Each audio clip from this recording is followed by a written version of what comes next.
Gun Freak Nation. What up, though?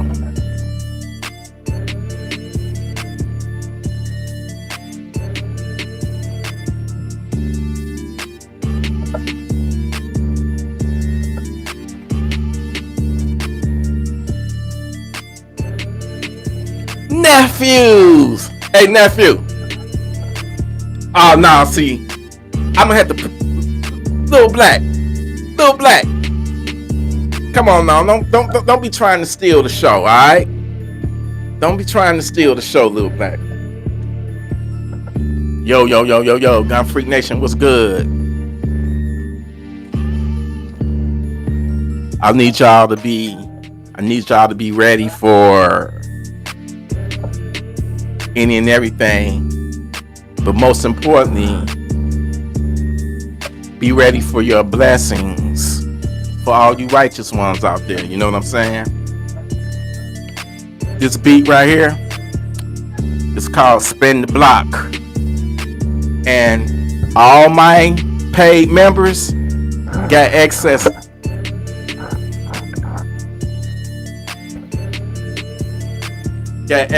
to it now. You feel me? Pussy Hair.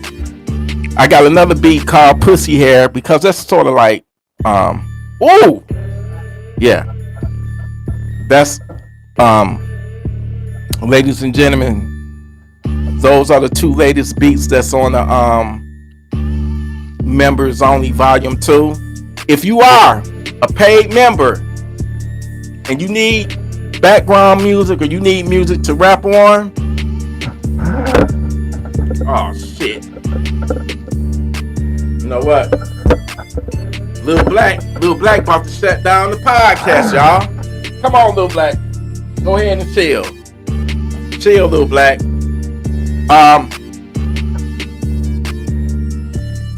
Look out for the video. Man, Trey57 and Lil Sin, I sent it over there to them. Look, y'all, I got so much appreciation for Trey57 and Lil Sin because they believe in the Gun Freak music, man. Every time I send them a beat, they rapping on it. They making videos. All right, hold on, y'all. I'm gonna have to.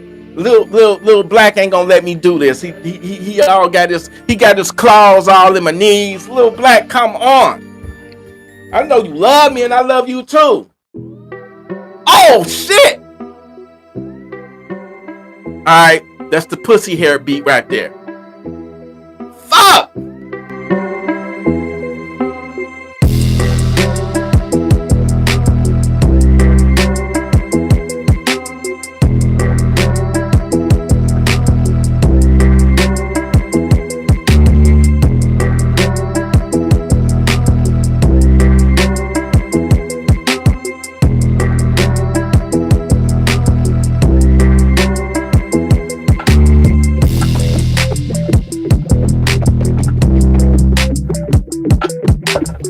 Gun Freak Nation. Got my side chain on, so whenever I speak, the music gonna automatically go down. So listen, for all my paid members, I already sent it to a few of my members. Hit me up at TElectrik313@gmail.com if you are a paid member of the channel. Members only volume 2 is now accessible and ready.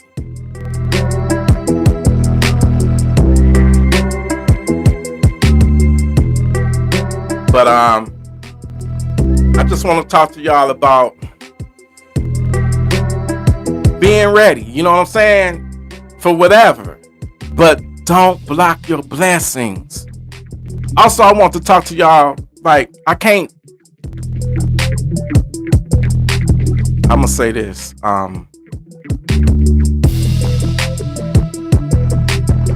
You know that old ass computer I've been making these fire ass beats on? That motherfucker went out on me like two nights ago, right? God bless me. I did something that I should have did like 5 years ago. Not even 5 years ago, maybe like 10 years ago. I got a new computer, y'all. This motherfucker that I got coming in is supposed to be a, if y'all don't see me in a minute, I'm gonna be busy loading all my shit on the new computer. And when I say this motherfucker is like a powerhouse, man, I'm talking about this motherfucker got 64 gigabytes of RAM, my nigga. 64. You know what the old computer had? 16. Now I got 64. It's got the latest. Let me cut this off. It's got the latest, greatest processor in it, and I can't wait to get my hands on it and see what it do. Cause I'm gonna make it do some things. You feel me? And I'm gonna go crazy, but it's gonna take me some time to get all my sounds, to get all my plugins, to get everything. I like to have my shit right. You know what I'm saying? Now I'm not gonna put all the shit that was on the other one on there, because it take me some years. You feel me? Come on, Lil Black. Come on, I know. Come on, man. Come on. I love you, Lil Black. All right. I got so many black cats, man. I ran out of names for them. So we got Big Black. Big Black was given to my niece. So we got Lil Black. We got Yella. We got Willa. And then we got Lucky, because Lucky was born with one eye. So I call him Lucky. You did. But I want to know what's going on with y'all my fellow gun freakers. What's up? Holla at me. Talk to me, man. What's going on? Leo Face back in the house. Well, hey, Leo, I keep forgetting your new name. I keep forgetting I think I am subscribed to you, but I keep forgetting who you are, nephew. So, it's good to see you, brother. How's everything? How's everything going, man? Hopefully good. You know what I'm saying? Everybody that's in here, how y'all doing? How y'all doing? It's gonna be me and Lil Black in here tonight. Lil Black trying to steal the show.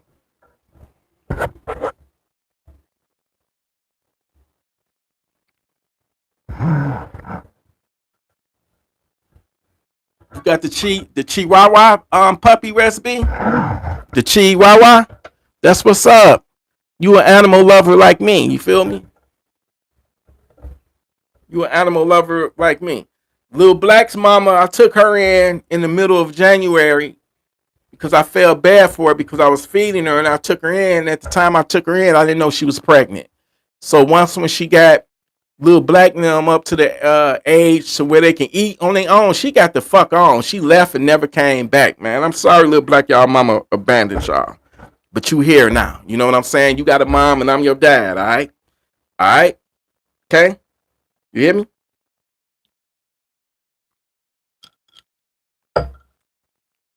How many of y'all want to talk about the well, shit. I want to talk, man. Fuck it. I ain't gonna even go there. Not tonight. I'm not gonna go there, man. I'm just live, kicking it with y'all.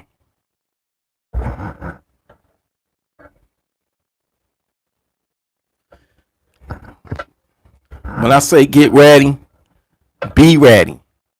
Get ready for whatever that comes your way. Life, whether that's via a savage or a blessing from God. Sometimes you gotta prepare yourself. Sometimes you in life you so in such a fucked up place you can't even recognize a blessing when it comes your way. So this video, this live tonight is just be ready for whatever, the good or the bad. Be ready for it. That's the message. You know what I'm saying? I'm being already accused of being a fearmonger like a motherfucker. So, don't take what I say and no, go off of your own what's that word? Intuition. Go off of your own. You know what I'm saying? All I'm saying is I only want good things to happen to everybody, not bad things, but unfortunately in this world, we got a lot of bad, we got a lot of bad things that's happening in the world because there's a lot of bad people in this world. You know what I'm saying? So just be ready. What up though, Lil Sand? Hey man. Oh fuck. Hey. I got come wait a minute. Hold on. Let me find the song. Lil Sand. Nephew. Man. You and your dad, the talent that y'all got. Like I'm gonna be honest with you. Not that I would ever lie to you. It was only one person before y'all that ever made a music video to any of my beats. And I just want to say thank you. Oh, also, there's been some crazy shit going on. I can't explain it, but it's got to be the devil. My Instagram got hacked. A lot of people, I thought, I know for a fact that I was following. I went to their page. Same thing on YouTube. YouTube, either it's a hacker or YouTube, but they fucking with me. I said, I wonder why I ain't seen Big Bayday. I ain't seen Big Bayday in a minute. So I looked them up. I'm not subscribed to Big Bayday, and I know I did not unsubscribe to Big Bayday. I actually wanted Big Bayday to come on my podcast. I don't know what the fuck is going on. They fucking with my Facebook. They fucking with my Instagram. I don't know what the fuck is going on. You know, when you on a righteous path, man, the devil will come after you. The devil will come after you. The devil will come after you. I'm trying to find. Wait a minute. I'm on YouTube TV. Let me get out of here. I gotta play this song, man. They killed it. They renamed it Home Invasion, I believe. But man, ever since I heard it, I got the notification. Ex my woman. I don't play that song 62 times. I played that fucking song. Check this shit out. Let me turn it up. Woody, I told you I was gonna put you on the track. Trey 57 a little sin. Eyes in Air Tactical. Beats by TElectrik. Gun Freak Nation. See, ain't no home invasions here, just a lot of gunfire. Them savages broke up in my crib and his ass just died. David Woody said, keep that tool up on your hip. If they break up in your house, man, empty that clip. Ain't no fucking around. These savages coming for murder. So when you look down the barrel of my Glock, I'ma burn ya. Eyes and ears tactical. He keeps it tactical. We wrap it back. Savage laying flat. Big Glock 19 for the savages. South Park, you know that I'm blasting shit. I don't need no switch, that savage shit. Nigga want my blick, I'm blasting it. You don't want no smoke, get back. Try to break in my crib, that's that. Gon' die with you from my guy, you dead. I ain't gon' need me a pad.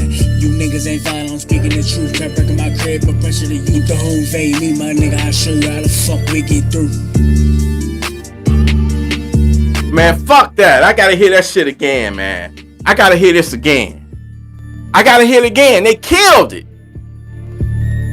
If you want this beat, subscribe to the fucking channel. Woody, I told you I was gonna put you on the track. Trey 57. Give me your email. Eyes in Air Tactical. And you gonna have it and 6 more of these motherfuckers. This is 7 beats, 7 free beats, my nigga. Here, just a lot of gunfire. Them savages broke up in my crib and his ass just died. David Woody said, keep that tool up on your hip. If they break up in your house, man, empty that clip. Ain't no fucking around. These savages coming for murder. So when you look down the barrel of my Glock, I'ma burn ya. Eyes in it. Damn! They killed it! Savage laying flat. Big Glock 19 for the savages. South Park, you know that I'm blasting shit. I don't need no switch, that savage shit. Nigga want my blick, I'm blasting it. You don't want no smoke, get back. Try to break in my crib, that's that.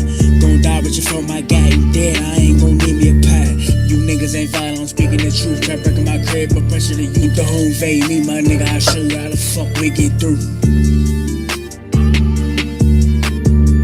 Man, fuck that shit. I gotta hear this one more time. One more time.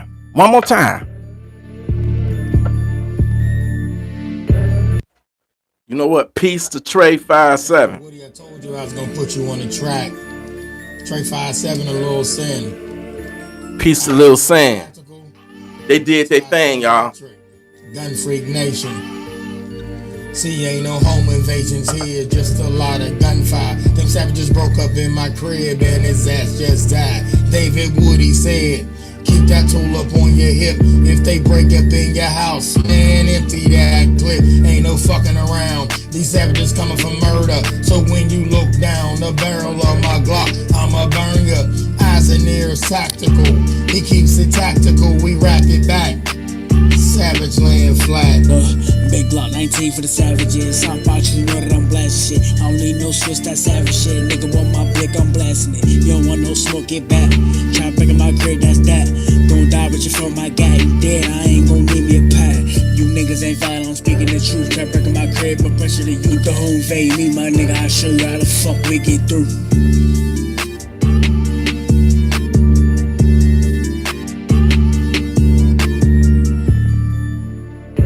I love it, man. I fucking love it. You know what? I made that beat in like, I ain't gonna even lie to y'all. I made that beat in like about 15 minutes, 10, 15 minutes. I made that fucking beat, man. And I love, ever since my fucking phone got wrecked when I was putting in my new, faucet and shit, this motherfucker, I'm gonna have to get me a motherfucking phone. Another phone, because it won't even let me exit out this bitch. So what I'm gonna have to do, fuck it. I'm gonna get me an iPhone. Since I got the iPad, I'm gonna get me a fucking iPhone. I already got a MacBook Pro. So I think I need to just go all out Apple. But it took me about 10 to 15 minutes to make that beat. I'm missing my computer. I get the new one later today. Like I say, if y'all don't see me for a minute, I'm going to be busy installing all my shit back on there. I got to have my shit right. You know what I'm saying? My favorite plugins, I like the Air shit, like XL Hype XL, Hype, Fabric XL. Got some dope ass sounds in it. Contact, Native Instruments. I like Serum. Nexus, man, I'm telling you, I got the shit, man. If any of y'all, I work out, you know what? Hey, if you need some sounds, hit me up, man. I'm all about business now. I got the best of the motherfucking best. You need beats, you need sounds, you don't want to be a paid member of the channel, hit me up. We gonna work out. Hey, man, my Cash App right here. Just Cash App me, and when you send the money, and it say you gotta put a message in there, right? Before you send the money. So in that message, put your email in that motherfucker. And I'm gonna send you some shit. Whatever, I got you. You need drum kits, you need sounds, I got you. We gonna work out a deal. I'm about the money, man. It ain't all about the money, but I gotta make my money. You know what I'm saying? I paid for the shit, so I can't give it away free unless I really, really fuck with you, like I fuck with Trey 57 now. You know what I'm saying? Because I salute Trey 57. I salute Little Sand. You know what I'm saying? Because they fuck with me and they believe in the Gun Freak Nation. They believe in the fucking music, man. So but YouTube been my channel been shadow banned, and now it's. People been telling me that now I see what the fuck going on. People been telling me they been unsubscribed to my channel. So when I looked up Big Beta, I said I ain't heard of Big Beta in a minute. I ain't heard from him. I was unsubscribed. And a few other people. So social media, man, is a lot of weird shit, happening now. You know what I'm saying? A lot of weird shit. Salute to you, Lil Sand. Y'all killed that. Did y'all do anything with the pussy hair beat? Like I say, you don't have to rap about pussy hair. That song I played, y'all called it Home Invasion, I believe. But the original name, what I called the beat, was Spin the Block. And at the time, I didn't even know what Spin the Block mean. I just thought it was a cool name. But my woman was like, Spin the Block mean that you doing something you don't supposed to do. I didn't know that shit. I ain't up on all that new shit. New terms, terminology, and what shit mean. I just called it Spin the Block. Because it sounds like some hood shit. You feel me? But I didn't know it was about, sticking your dick in some pussy that don't belong to you. You know what I'm saying? So I didn't know. So nobody out there take offense to it unless you really spinning the motherfucking block. All right. Anyway, I got on this motherfucking live. I didn't have nothing really to talk about in particular. I just want to touch base with y'all, let y'all know what was going on in my life, man. I've been had that motherfucking computer since 2014. That bitch was old as fuck, but it still did what it needed to be done. And at one point, I didn't have the passion in me to be making beats like that, so I didn't give a fuck. It did what I needed it to do. But now that motherfucker finally, it was on this last leg, and I booted it up two nights ago, and I said, wow, all I'm getting is a black screen. Man, I worked on that motherfucker for about 2-3 hours trying to get it. I even tried to reset it. Because, all Windows, they have a system recovery. It didn't even do that. I said, you know what? Like my mom was like, babe, you been needed to get another computer. You buy all these fucking guns. And some of them guns was high-end guns, $2,000 and up guns. She was like, why not invest in a newer computer? So, and I didn't pay her no mind. But now I ain't got no choice because I'm missing that motherfucker. I miss having it, and I miss making beats and shit. And listen, all my Prince shit was on there. But that's why it's always good to have a backup. I backed all my shit up on hard drives and shit, man. So I'm good. It's just gonna be a pain in the ass reinstalling it, but I'm not gonna just go crazy putting a million fucking songs on it. Like the oh man, the shit that was on the other one, it would take me literally, when I get this computer later today, it'll probably take me a good 4 or 5 months to get it like how the one that crashed out on me. But I don't need that many I don't need all that shit. It's just bloating my shit up. Shit that I would never ever use. So I'm just gonna streamline it. I'm only gonna put maybe about 10 VSTs on it. Maybe 10. And I'm gonna go live, my niggas, making beats. For those who want me to talk about home invasions and all that shit, next time. But I'm gonna go live because I need to start like plugging in with people. I need to monetize this shit. I got all this shit, a whole fully functional studio, making beats and all that, and I never, not once, really tried to monetize it. You know what I'm saying? And make money off of it, because people buy beats every fucking day. And I'm gonna create a new revenue stream. Now, don't get it twisted. I've sold beats before, especially back years ago when I was heavy into it. You know what I'm saying? I think the most I ever got paid for a beat was like, at that time, a beat would go for $50, $100. If somebody wanted some exclusive shit, it was $200, which was stupid on my part because I didn't know the ins and out. Usually people sell exclusive beats for like $2,000, $1,500, $2,100. You know what I'm saying? But they could take that beat that you don't sold to them exclusively for $2,100, and what if they get lucky with it and that bitch become a hit and they make millions of dollars off of that shit? I can't do shit. I sold all of the rights to it. You know what I'm saying? So I gotta be careful. You people more so leasing it, but I don't give a fuck with the Gun Freak Nation. You know what I'm saying?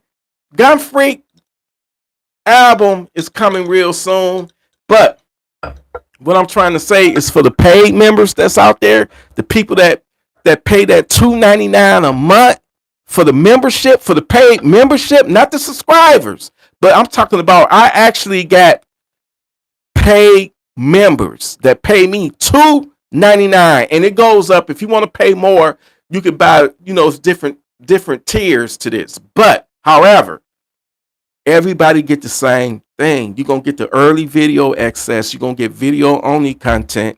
You're gonna get members only content that only you can see. Every time I upload a video, members get to watch it first. And then you're gonna get those free beats. I promise you that. I promise you that. Just because I appreciate y'all. If it wasn't for y'all, man, I wouldn't be making a damn dime off of YouTube. They got me shadow banned like a motherfucker. And I see that they unsubscribing me from people. They even did the shit to Trey57. I went over to his page. I'm unsubscribed. I subscribed back. 2 days later, I go back over there. I'm unsubscribed again. I'm like, what the fuck is going on? You cannot make this shit up. Low key, keep this shit between me and you, my niggas. Trey57, one bad motherfucker. And I don't mean to call him no disrespect, but you know who Trey57 remind me of? Go look at that movie, that 2004, not the original Dawn of the Dead. Not the original, not the 1978 one. I'm talking about the 2004 Dawn of the Dead. It's a black dude in there with a shotgun. He's a cop. His name is Ving Rhymes. Every time I see that movie, it makes me think about Trey57 because Trey57 is one of them Ving Rhymes type of dudes, man. Badass, man. Kick ass, man. With that fucking badass shotgun he got. He remind me of fucking Ving Rhymes. I feel like if they was to ever remake that movie, Dawn of the Dead, y'all, they should hire Trey57 for that role. Because he can, man, I think he would perform that motherfucker better than Ving Rhymes. And I ain't even trying to be funny or nothing like that. I really believe this shit to my core. He's a cool ass brother, man. For real. You did. Shit, I'm trying to, I'm just being me tonight. I always be me, but usually when I come on here, I have a particular topic that I want to, touch on and shit. And right now, I was just missing y'all, and I ain't really prepared nothing mentally or nothing like that. So I'm just going off the top right now. You know what I'm saying? I do want to say I appreciate every single one of y'all for tuning in, and I love y'all. I got mad love and respect for y'all. You feel me? A lot of people talking shit about Trump and half staff, half stack, whatever the fuck our Secretary of War is. It ain't no longer the Secretary of Defense. It's the motherfucking Secretary of War. Trump ain't playing no motherfucking games. And quit. Please, I don't want to hear Trump is a racist. Why you fuck with Trump? Trump is a human being, y'all. Okay? The nigga is not racist. If the nigga was racist, you think he would have let my former mayor, Kwame Kilpatrick, out? You think he would have let, who else he let out? Pardon Lil Wayne, pardon Kodak Black, pardon the nigga that helped get Death Row Records started. Man, come on, leave me the fuck alone with that bullshit. Y'all niggas is brainwashed. I ain't gonna even go there. I'm not. I promise myself I'm not gonna go there tonight and have people mad at me. I'm not no Republican. I'm damn sure ain't no motherfucking Democrat. I'm me. You know what? Trump ain't gonna make your world better. You know who gonna make your world better? You. It starts from within. All right, it starts from within. If you a dumb, stupid motherfucker, if you think the higher ups give a fuck about your life, how you doing and all that shit, man, you got to put yourself first in this world, in this life, man. You got to make that shit happen. You got to get out there and get to the motherfucking bag, man, so you can live a comfortable life. Because when you poor in this country, when you poor in this world, you are in hell. So when you are, they write about that. Heaven and hell. Hell is when you broke and poor. It's expensive as fuck to be poor. Because you can't afford shit. When you rich, man,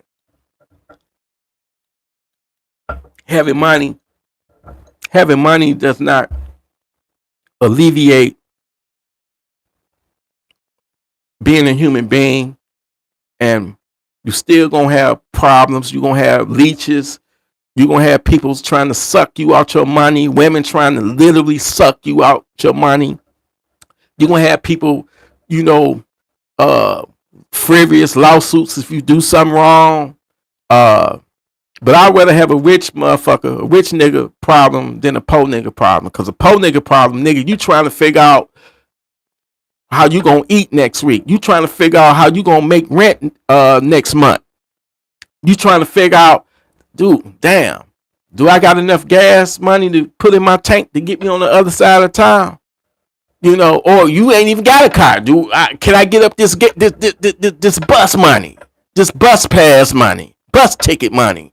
So when you got money, man, you still gonna go through problems and be depressed and shit. You got rich motherfuckers that's often deleting themselves, and they rich, they filthy, stinking ass rich. Then you got poor motherfuckers that, man, I don't give a fuck how broke I may be. You dig? I don't give a fuck if I'm sleeping on a motherfucking park bench. I would never give up like that to where I want to delete myself, because I know as long as you got breath in you and your heart is beating, my nigga, you can turn your circumstances around. That's what the devil want. The devil wants you to give up and just be like, oh, fuck. See, I'm an 80s nigga. I was born in the 70s. And when we hit hard times, we was just in hard times. Some of us was born in hard times. So we don't know no better. We don't know no difference. You know, we don't know no difference because that's all we know. That's all we see. It's other motherfuckers struggling but one thing, we persevered. We fucking persevered. We made it through that storm. And some of us is going through the storm right now. But you cannot give up. America is one of the greatest, is the greatest country in the world. It's not perfect. It's got an ugly history. It's got, a racist history. But even then, during those times, it was good people. You see what I'm saying? A lot of people want to blame white people for everything. And even back then, it was white people that fought in the Civil War. It was white people that stood up and marched with blacks when we was marching for our rights and shit. So for you to like just paint a whole group of people and be like, hey, they that way, and I don't fuck with them, I don't like them, I hate them, you's a dumb, ignorant motherfucker, and you need to pray for your soul, man. I cannot really truly tell you if it's really a God or whether it's really a devil. All I know is that people do evil things and people do righteous things. And if that's based off of a God that you have your faith in, then I love you, brother. I love you. But just know this. Know this, that you got to be armed. I think about those people at that church in,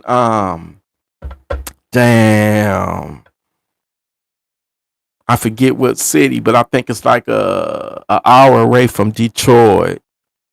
I was once talking to a woman. I never met her in person, but she was cool, and she lived in that city, Grand Blanc, I believe. This motherfucker drove his truck through the front doors of that church, jumped out with a rifle, and started gunning for people. And then he set it on fire. Who does that? I'm telling you, the devil gets into your mind. It penetrates your mind, and it will plant evil thoughts, evil seeds in your brain. It will plant those evil seeds in your brain. And when they start to grow in your brain, you do crazy shit like that, man. And this is why we, no matter where we at, what we are doing, we got to always be prepared and get ready. You think those people that went to church, they went there to serve their God. They sitting on the pews, and all of a sudden, a pickup truck, come crashing through the door. You think that they thought that that shit was gonna happen? They going to church.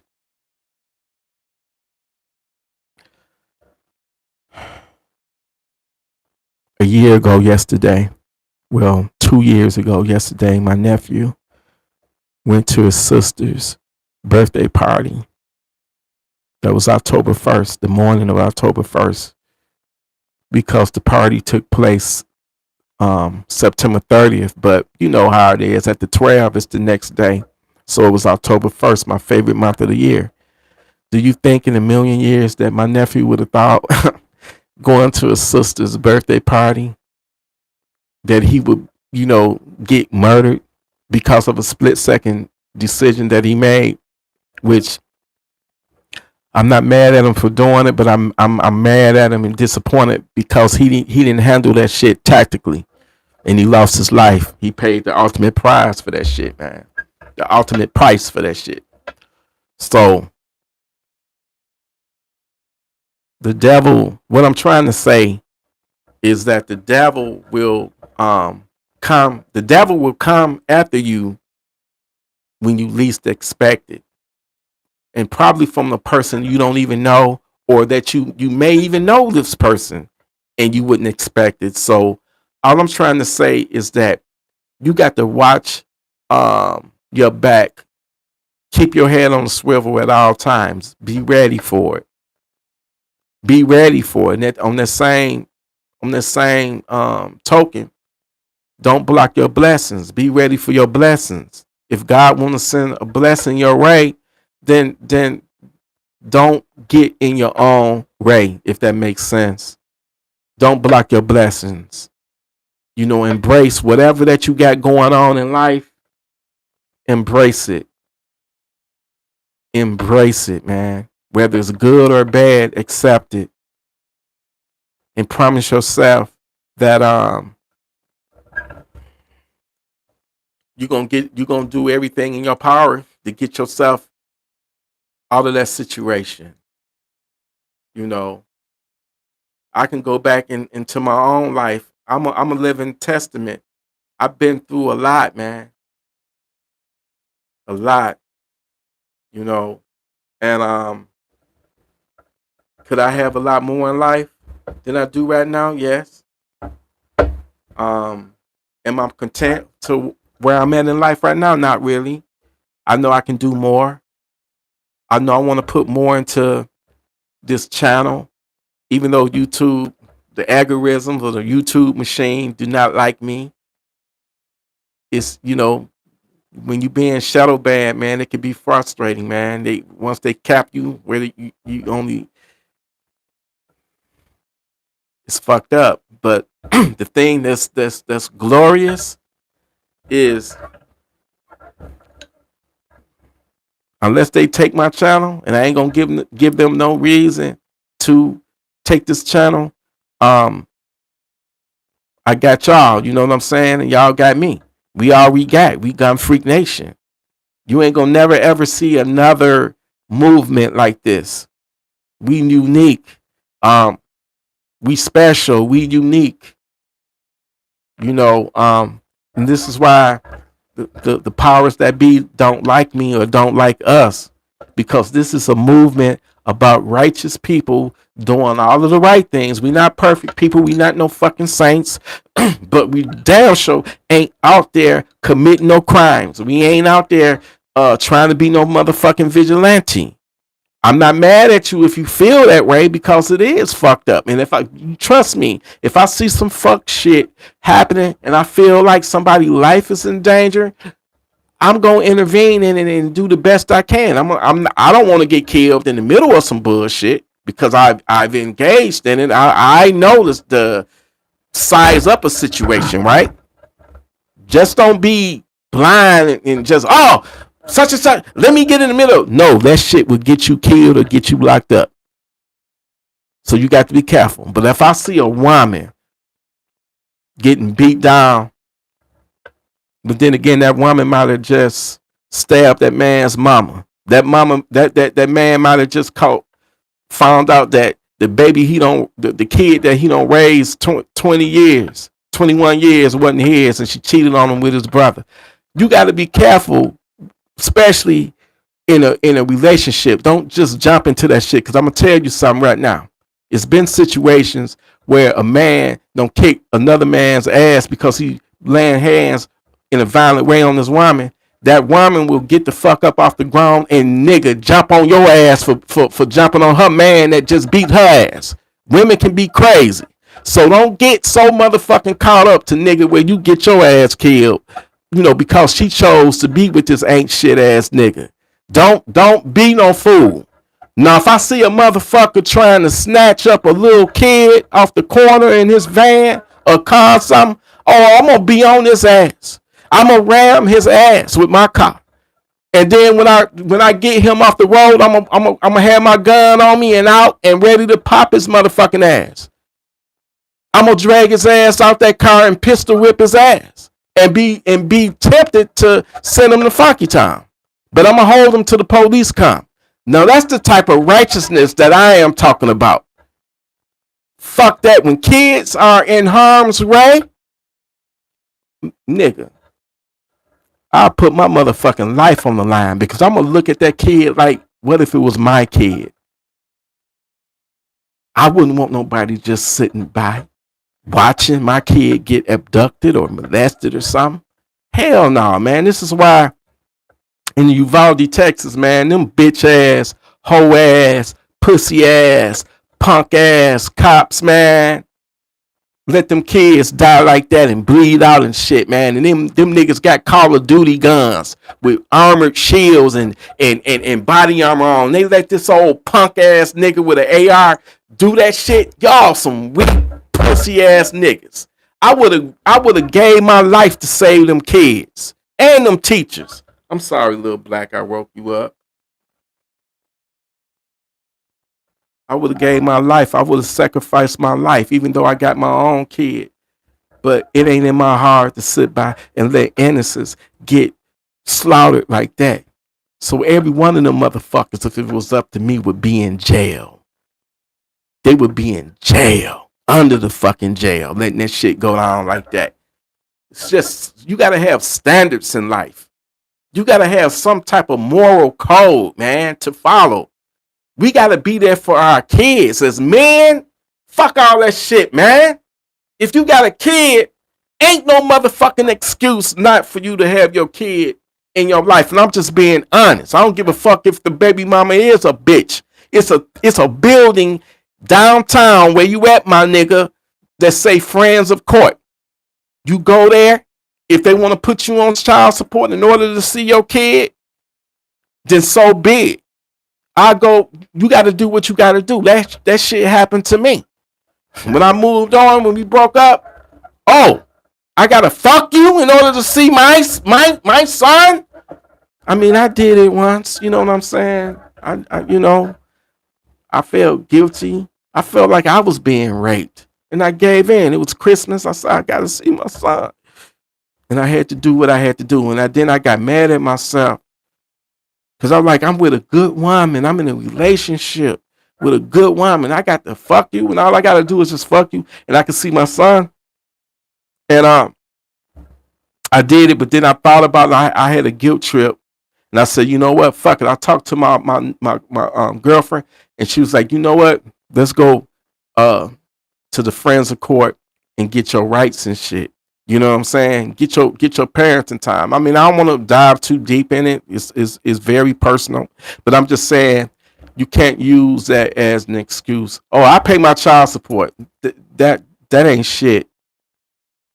A kid needs you in their life. I've seen weak ass, pussy ass niggas that didn't have shit to do with their kid because their current girlfriend don't like the baby mama or think that he trying to cheat on her with the baby mama. So nigga, you can't see your kid.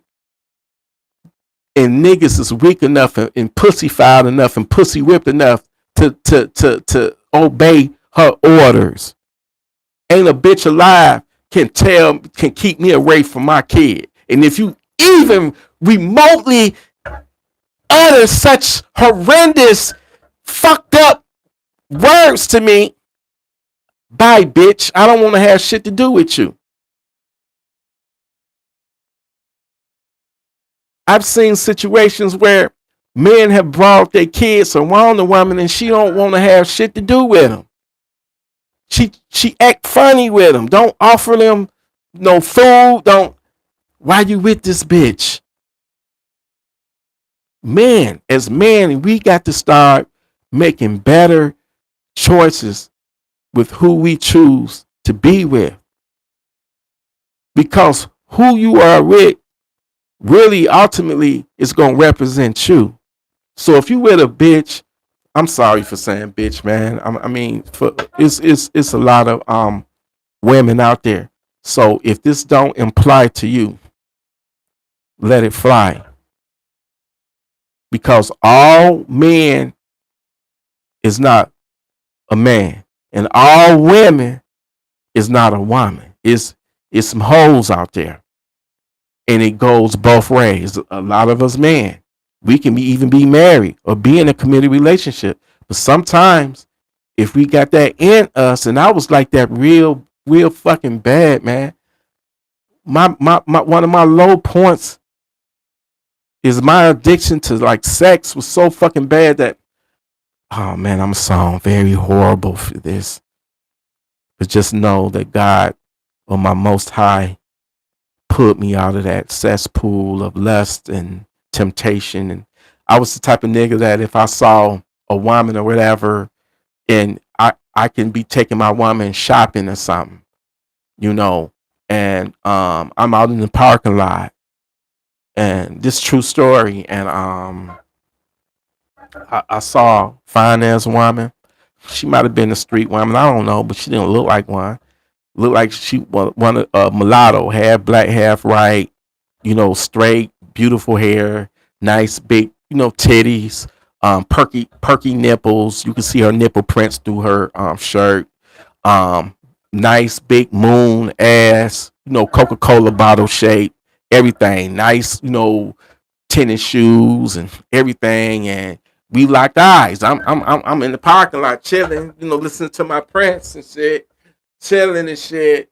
And I'm like, baby, you need to hurry up with that grocery shopping. Hurry the fuck up, you know, with that grocery shopping, you know. And she cut across the parking lot and we locked eyes. She looked at me and I looked at her and I was looking at her nipples and shit. Cause you know, I'm a titty man. Fuck them feet. Fuck the thighs. Fuck the ass, the booty. I'm a titty man. I've been a titty man all my life. You know what I'm saying? So I love titties. And they ain't got to be stupid big. They ain't got to be, they can be the smallest of the small. I'm just a titty nigga. So my thing is, I don't know, when she crossed that street, I don't know what possessed me to start my engine and drive my car over there. Cause so she got in. I know what possessed me. My dick possessed me. That what took over. Nigga, when you got a hard dick, it makes a soft behind. It makes your brain go limp, like a limp dick. All right. So I went over there. We got the vibing and shit and all that and shit. I forgot that my woman is in. Oh, I ain't shit for this. I ain't shit for this, man. You know, back then I wasn't shit. I wasn't shit. So anyway, she got in. I was like, "What's up, baby? How you doing, baby? Oh, baby, you looking good tonight. You look. Oh, what's up? Oh, you smell good. You smell good too. Oh, you smell good, baby." And I'm across the street. My woman is in the grocery store. I said, "You want to come back home with me?" You want to come back home with me, baby? And she was like, yeah, take me. You look good and all that. You smell good and all that. And all that. Take me back home. And I'm like, in my motherfucking mind, I'm like, what woman besides a hoe can meet a nigga and be ready to just go back home with him and fuck him like that? That's got to be a hoe. Just like the time when I crossed paths with a woman and was like, team, can you fuck me? Please fuck me. I heard you eat pussy. I heard you eat pussy good and all that. Can you fuck me? Can you please fuck me? I got into it with my man. Can you please fuck me? Fuck me right now. And I said, oh shit, man, I ain't got my motherfucking Viagra. Not saying, nigga, that I need Viagra. But like I said, I like to stab. All right, I like to stab a pussy. I don't like to just push. I like to stab. All right, I stabs. You did. So I said, oh shit, I ain't got my bag. I said, baby, not tonight. I can't do it, man. The next nigga she bumped into, that nigga was like, get in my car. That nigga got her. I said, you know what? I'll never ever get caught slipping again. I said, nigga, I'm gonna have me a Viagra on me, just like I'm gonna have my motherfucking gun on me. I'm never gonna get caught without it. I lost out on some pussy.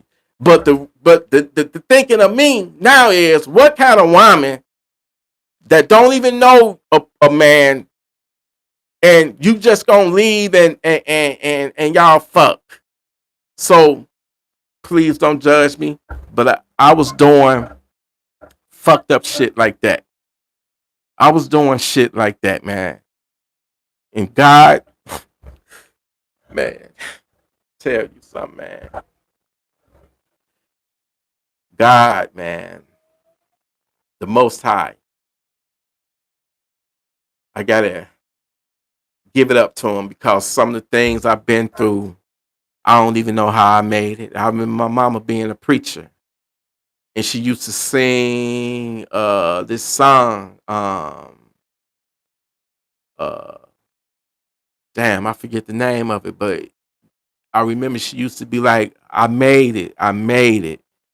And it would always touch me, because I've been through some things, man, in life, and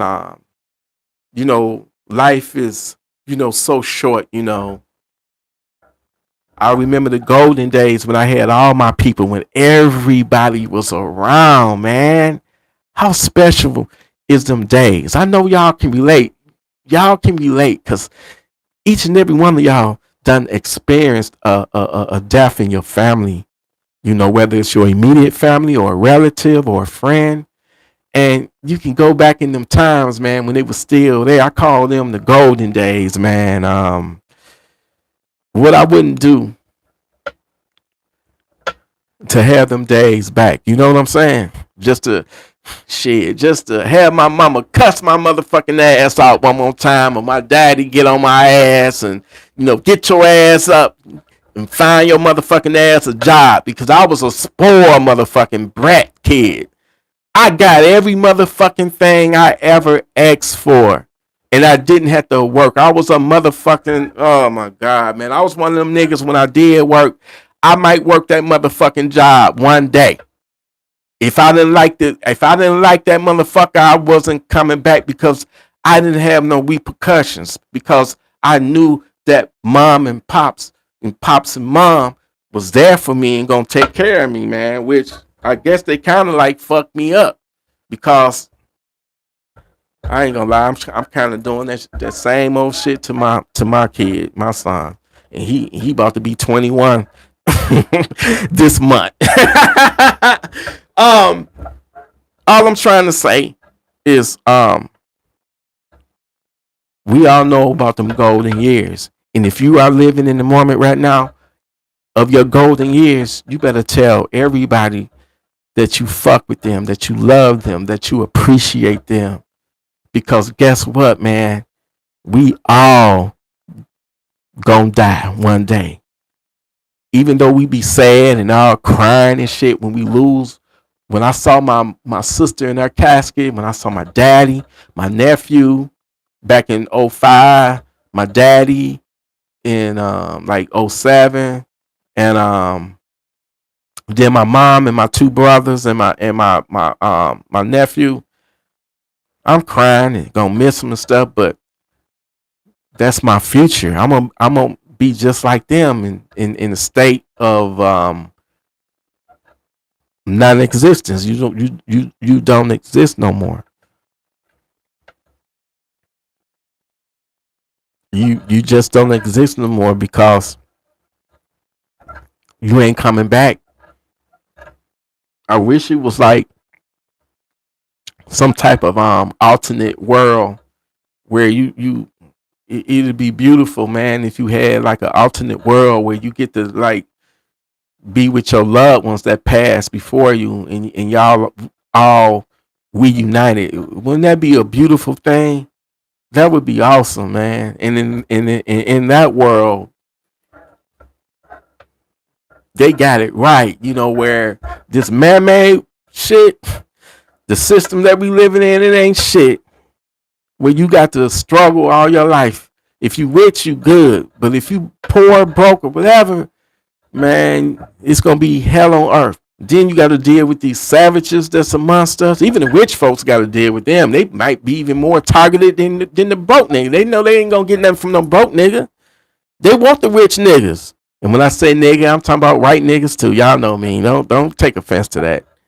We all can be some niggas sometimes. All of us got some nigga in us. You dig? Yeah, it's all about perception. Because at the end of the day, in my opinion, when you're dead, you're dead. You don't exist no more. No, if it's if it's nobody can definitively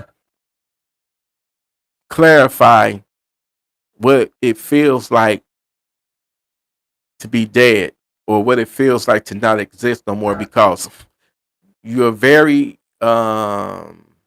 social conscious of what's the word? Your damn it don't exist no more. The whatever that's in your brain that make you the personality that you are, that's gone. All your vital organs shut down. Your heart, your lungs, your liver, your brain. You're dead, and that can't be explained. People go off of faith. They go off of what they believe in. They go off of a book that people wrote. But who was them and who wrote that and how did they? I'm just trying to open your eyes up for a second. I'm trying to not steer you from your faith. Don't take offense to this, but I'm just saying, who's something was started many, many years ago, centuries, I guess, and it was passed on down through the generation, and everybody that raised their kids raised them into that religion, and their faith is so deep, their conviction is so heavy that they are willing to argue with you, fight with you, because that's what they believe in. That's their belief system, because they've been told that it's been indoctrinated into them all their lives. So they don't know what else to think because they've been indoctrinated. And this is a generational thing. But who's to say who wrote that book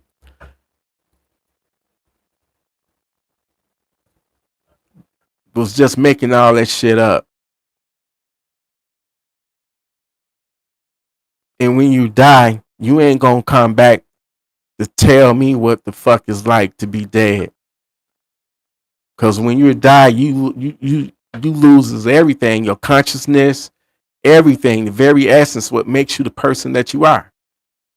And that's why when you looking at that dead body, that body ain't nothing but a shell. That body wasn't nothing but a container. Like my brother Bug used to say, Kurt, I miss you, but you just stuck in a body. Your body is like a container, it's a vessel.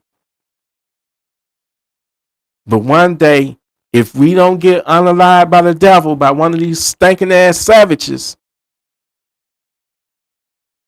these of old age or whatever, these vital organs eventually is going to shut down, and we're dead, man. And ain't no getting out of that shit.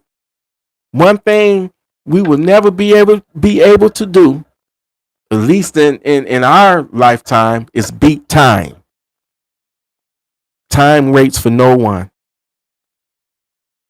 Time is going to eventually be what takes us out. You know what I'm saying? Y'all get what I'm saying? And every time this motherfucker tick tock, nigga, that's closer to our death day. We got our birthday, we got our death day. Some people went early due to the hands of a savage, or they might have got in a car accident, or they decided they want to check out themselves because they couldn't handle life no more. I'm trying to be here as long as I can. I'm trying to enjoy my life as long as I can. I don't have time for the drama. I don't have time for none of that shit. Leave me and mine the fuck alone, devil. Cause I don't know when my time will be up. Nobody really knows that, man. But a part of me just think, man, to be honest with you, you ain't no different when you know, swat a bee or a fly and you smash it or something, or a dead cat laying out there. God, I know, forgive me for saying that. But when you see a dead carcass out there that's gonna be hit by a car, they got spirits too, or they got, is it a cat heaven or a dog heaven or whatever? I just don't know, man. I think that one day I will know, but I won't be able to tell you what it's like not to exist no more. And that's something that we all, let's just be honest, we don't like to think about it, but we all know we got our day coming, man. And I try not to be, have no fear, because why be scared of something that you ain't got no control over, that's gonna happen no matter what? Tick tock, it's gonna happen.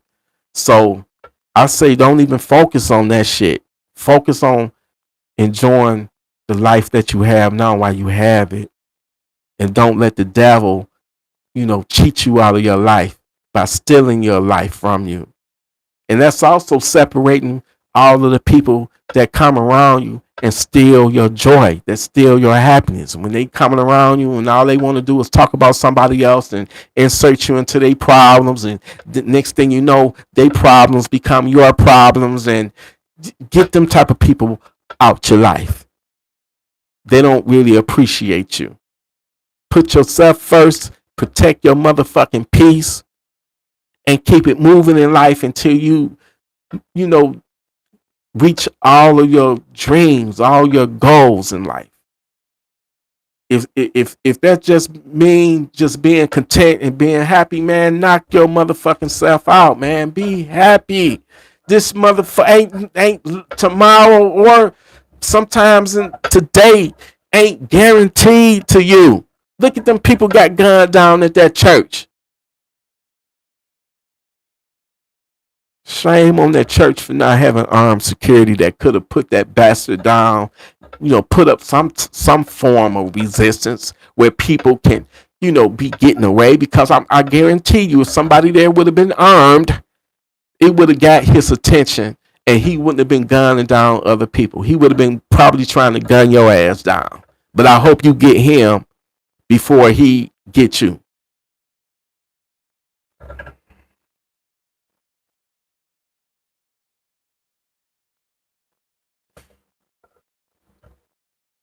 We living in a society right now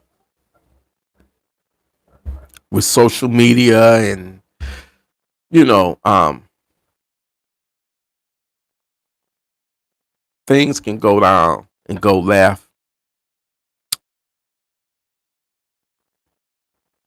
at any time. You could be in a movie theater, you could be in a restaurant, you can be at a bar and grill, you can be at a strip club, you can be at a mall, you can be at Meyer, Walmart, Home Depot, Lowe's, Y'all remember Kmart? I don't even think Kmart exists no more. Um, but shit can go down at any place, anytime. And you need to be ready because you wanna, you wanna be here as long as you can. Be here as long as you can and do right.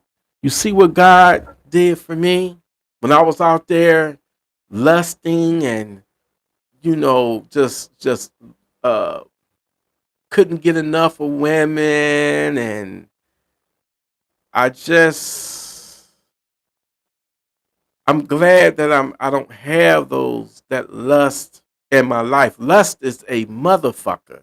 It says in the Bible to not be lustful, to not lust. Now don't quote me on that because I ain't never read it, but I'm just saying it's got to be in the Bible. It's common sense. God don't want you lusting. Okay, so He took that lust away from me. The desire of fire and desire. He took it away from me and He cleansed me of it. Pussy is a beautiful thing and it's so nutritious, delicious. Um, Only when it's clean though. I don't eat no. I appreciate every woman in here that keep herself smelling good, that keep herself clean. Cause your boy T is not gonna eat no funky ass pussy. I cannot eat no pussy that's smelling like sardines, farts, and corn chips and pop, and I can't I just can't do it. Now I know a couple of nasty motherfuckers that I've met in my lifetime that don't mind they woman being funky from time to time. They told me out of their own mouth. Why they told me, I don't know. I had somebody, and if you watching, nigga, yes, I'm talking about your ass. I'm in the car. We doing a deal. I'm selling them one of my guns. The nigga, a former cop, right? And the nigga know I'm talking about him. Nah, I hope I hope you ain't. The nigga begins to open up his phone. And no, keep in mind, we in this big ass parking lot. Okay?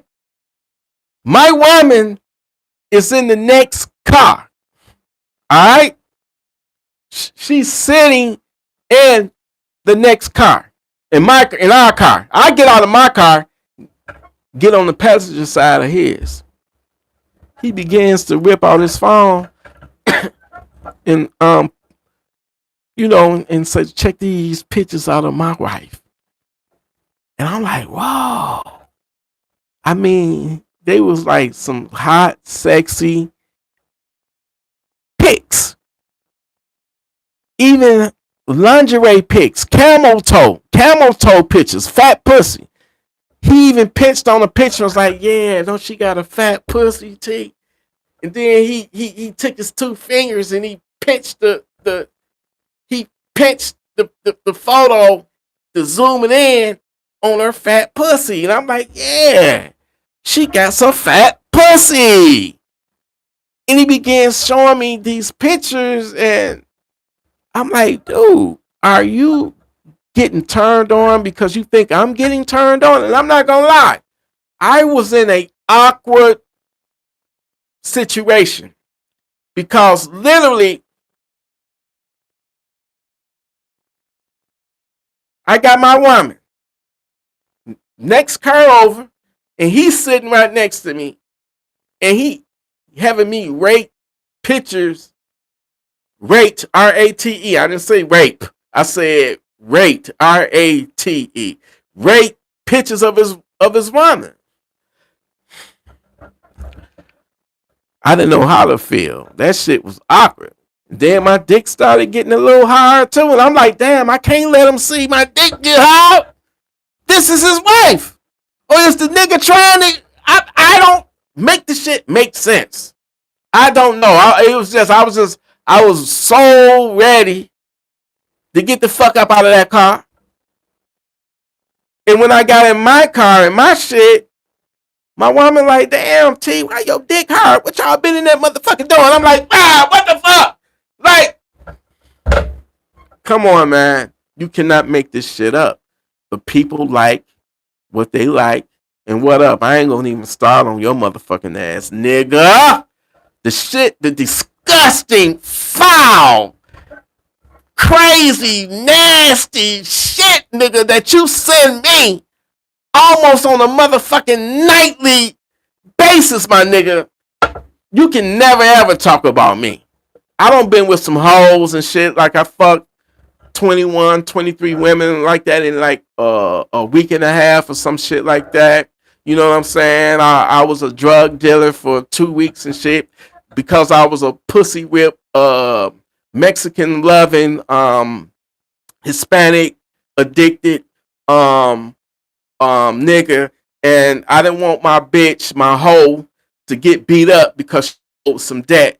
So I was the one that was pussy enough to be like, you know what, man, fuck this bitch. I'm gonna sell this shit, and when I pay her debt off, man, take the contract off of her. Don't have her, harm come her way. Remove the contract because crackhead Nikki around the corner was paid to, he didn't pay the motherfucker ahead of time. It was like you beat Maria's ass and show me proof of it. I'll throw you some crack or throw you some money. So I said, you know what, to avoid all that shit, I'll sell dope for you. I'll sell it for you. And my dumb ass didn't even have a motherfucking gun. I'm walking around there with a plastic ass transformer. What's the leader of the Transformers? Cobra? No, that's G.I. Joe. The Decepticon. Decepticon. The leader of the Decepticon. I forget. The nigga was a gun, and you can transform him, right? That's the motherfucking gun I had. And I'm thinking I'm motherfucking, hey, I'm Tony Montana up in this motherfucker. The baddest motherfucker for them 2 weeks. Nigga, I sold drugs. I was a motherfucking kingpin. I was the biggest, baddest motherfucking, biggest drug dealer in the D on the west side on Wyoming and Maple Line, my nigga. I look good now, but imagine 20-year-old. How old was I then? Like 21, 20, something like that. Imagine that with the long curly hair, with the silky wavy shit. I used to, even though my shit, was already good hair and all that, I put an S curl in that motherfucker to curl it up because I had straight hair like a white man. My shit was straight, my nigga. My father was half Italian and half black, and then my father's Blackfoot Indian, so I had straight hair. I had to put perms in it to curly it up. So when I put the S curl in there, I had the little Superman, the little Superman curl right there. And sometimes I put that little part in the middle like that and had my part and had that hair coming down like that. But my hair never grew long like I wanted it to. I was cursed. And then I started losing hair in my early 20s and shit. So I took it to my dad. But anyway, I had the hair. Niggas was like, nigga! I mean, bitches was like, nigga! You look like Prince and Genuine. I said, I look better than both of them motherfuckers. The fuck is you talking about? I was a cocky motherfucker back then. You know what I'm saying? Now, I didn't like, it was women that come in there to buy their crack and all that and shit. And they'd try to, seduce me and, let me suck your dick for that rock. And I said, nah, man, I'm about the motherfucking money. Okay? I'm trying to sell a rock, not get my cock sucked. Alright? You know what I'm saying? I already had the best dick sucker in the city at that time, which was Maria, fine Mexican ass. And it's all cable fault because I wouldn't have been into it. I used to be watching that cable channel, Univision, and it'll have oh my God, my dick about to get hard just thinking about it. It'll have all these beautiful, like Hispanic, like Cuban, Puerto Rico, Mexican, what's the other one, man? The Dominican, Cuban, they all on a beach. The show was called Caliente. Y'all don't believe me? Google that shit. And they'll all be on that beach dancing in bikinis and shit.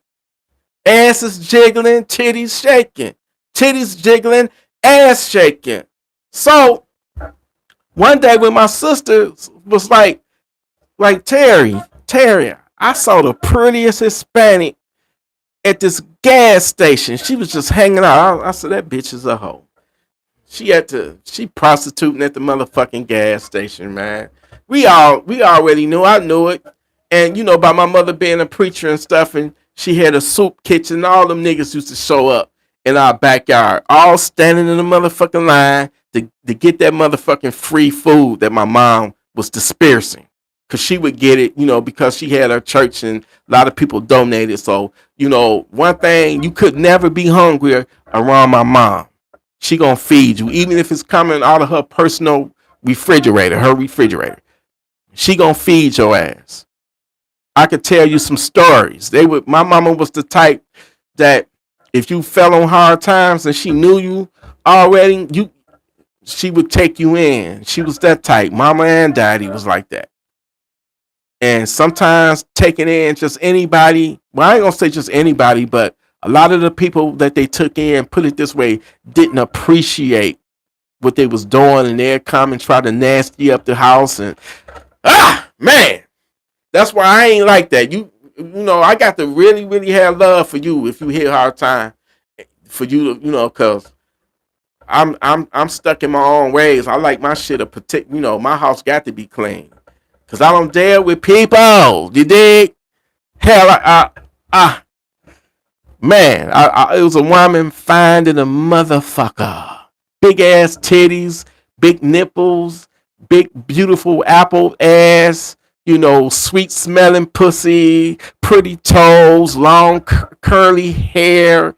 You know what I'm saying? Just beautiful. Beautiful, man. Body banging, man. Type of woman, your dick get hard just looking at her. You dig? I know y'all can relate to me on that shit. You know you don't see a woman that's so fine and gorgeous and shit. Your dick get hard and shit, especially if you stand a chance of, you know, talking to her and shit. You know what I'm saying? Just the future of just me and you having fun, baby. What we can do in the future. Just thinking like that just gets me excited. You know what I'm saying? So that's how I was addicted to, you know, sex and all that and stuff, dealing with prostitutes and stuff, driving and seeing one, and then just imagining in your head like 10 minutes later, my dick is going to be in her mouth. That's the type of corrupt, unmoral, sadistic, unrighteous, you know, bottom of the barrel lust that I had. And I'm so happy that God delivered me and, you know, turned my life around and delivered me from that lust. I see prostitutes every time when I, you know, going down Schoolcraft to do whatever, handle business and stuff. And the old me, especially, you know, the Hispanic ones and shit, I would have been no stopped and all that and shit, man. And, you know, but God took all that away. You know what I'm saying? Praise the Lord Jesus Christ. But anyway, yes, I sold drugs for 2 weeks. And when I paid the debt off, I was making so much good money, you know, that he was like, man, come on, please, T, please, I get on my knees, please, nigga, get on your knees for what? I don't go that way. You ain't about to suck my dick. No, man, pray. No. But then I said, you know what? The money was so good, and I was living a wild life at that time. Man, I was making like at least about, at that time, I was making at least about $300, $400, $500 a day. And we didn't keep too much of it in the house, because if the house ever was to get raided, you don't want to have no evidence and shit, you know. This is like almost 30 years ago, y'all. No, more like 20 some years. Maybe yeah, almost 30 years ago. But anyway, the money bought me, because I was like making a shitload of money. I like, man, I need to re-up. I need to re-up. I need to re-up. Re-up. I need to re-up again. I need to re-up because the drug dealer nigga lived like a block over, a block down on the same street. I need to re-up. So the money was coming in because Maria already knew every motherfucking crackhead in the city. So I said, I'll tell you what. I'm gonna work for me. I don't work for nobody. I don't pay their debt off, nigga. I don't work for nobody. I'm my own man. I'm my own boss. I said, I'll tell you what. You gonna, instead of you dropping off them 7 rocks or 7 stones, back then they was calling them stones. In order to pay her debt off between them 7 stones, 5 of them stones was his, which was $100 because they was like $20 stones. So 5 of them was his, 2 was mine. Because you got to remember, I was doing this shit to pay a debt off, but I was still making money off of it my damn self. So 50 of that went to him, and 40 of that shit went to me at that time until I paid that debt off. So I said, you know what? I'm gonna be my own motherfucking boss, and I'm not glorifying this type of life anyway. Let me finish. I'm not glorifying shit. I'm not glorifying the motherfucking thing. I'm gonna tell you the miracle of God. That's what I'm talking about. So I said, you know what? I'm gonna be my own motherfucking boss, nigga. I want the whole motherfucking 8 ball. I want the whole motherfucking I'm not, cause Maria was an expert at that shit. I said, no, I want the whole motherfucking 8 ball. If you want to keep me, you gonna be my motherfucking supply, bitch. Give me that motherfucking 8 ball and give me a motherfucking gun. A real motherfucking gun. So that nigga was like, all right, I'm gonna give you that motherfucking, you gonna buy. I said, you ain't gonna give me shit, nigga. I'm gonna buy that motherfucking 8 ball. He's like, all right, I want the biggest, fattest one. And I want a motherfucking gun too. How much is your guns? My homeboy got a 32 for like $100. So he might want, you might could talk his ass down to $80. I said, fuck that. I can go get that crackhead over there and he could get me a motherfucking AK for $30, my nigga. You did. So anyway, I got the motherfucking, I got it. She cooked that shit up. I said, all this motherfucking money is mine. I ain't got to share shit. I'm getting 100% of the profits. All of a sudden, my brother Bug, his real name is Curtis Jr. My dad's name is Curtis. Curtis Bug, B-U-G. I've been calling that all my life, June Bug. So we just, that was his nickname, June Bug. So I didn't say the June part, I just said Bug. Bug ass hit hard times, was getting ready to be evicted at that time. The nigga caught hard times. And rest in peace, Bug. I love your ass. Come on, Lil Black. He got together in some kind of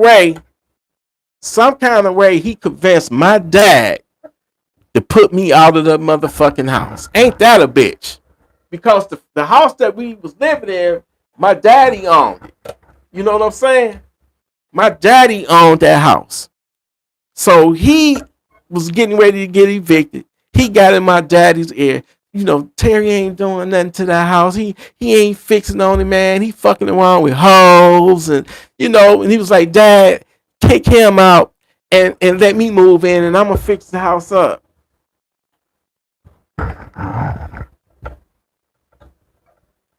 My daddy was like, boy, you got to get when he pulled up and saw Maria, they knew about Maria. They seen her and the things that she do. So he was like, you got to get the fuck on up out of it. I didn't have nowhere to go. I couldn't go back home to where my parents was at because they was like, that hoe ain't about to come up in here. See, oh man, I could tell y'all some motherfucking stories. They was like that.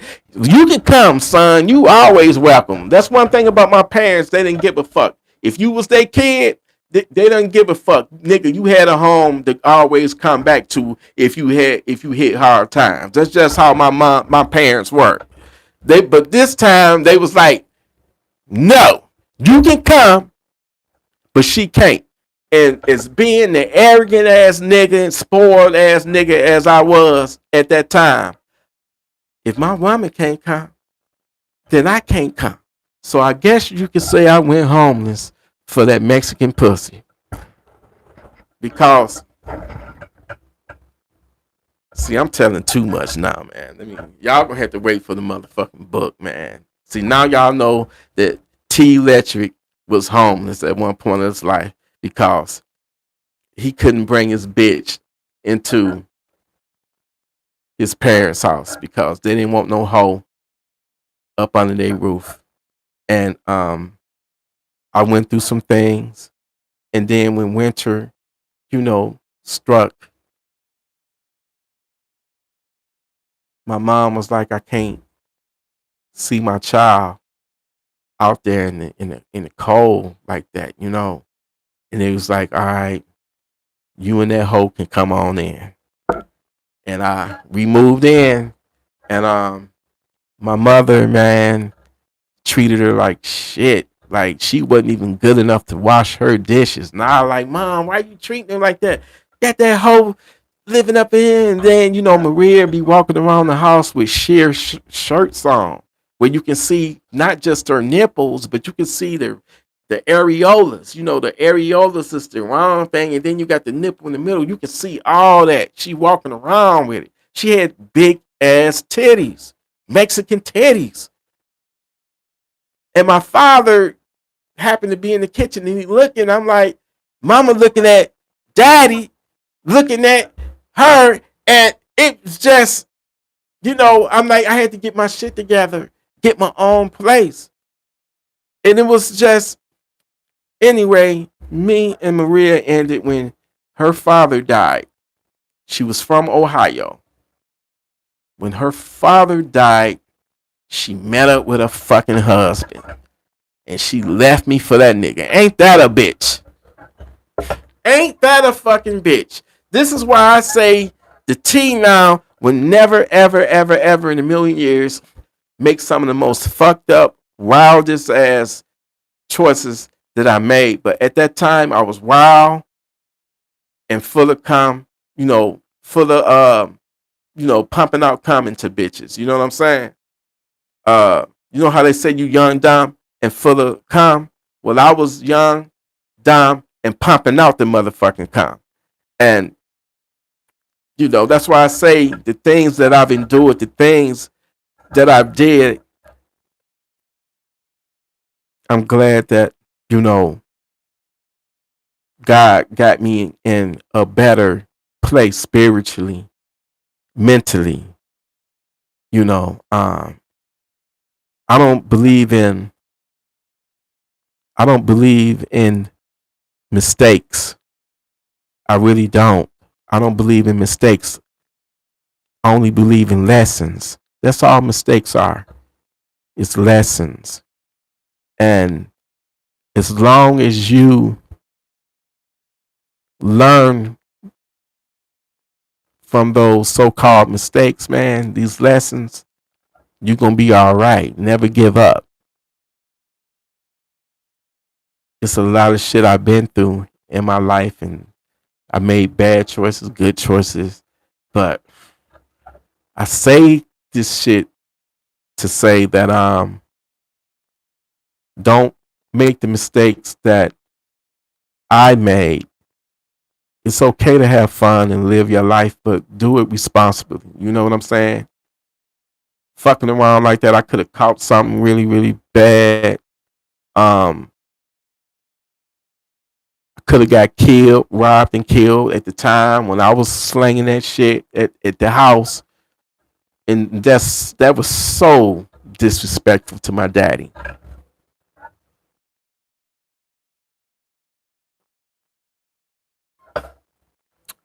I was a fucked up individual back then, you know. And I'm like, in my mindset back then, shit, if they don't know, I ain't gonna tell.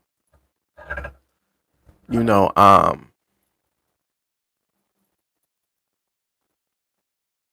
I'm just happy that God has, you know, spilled into my life. You know what I'm saying?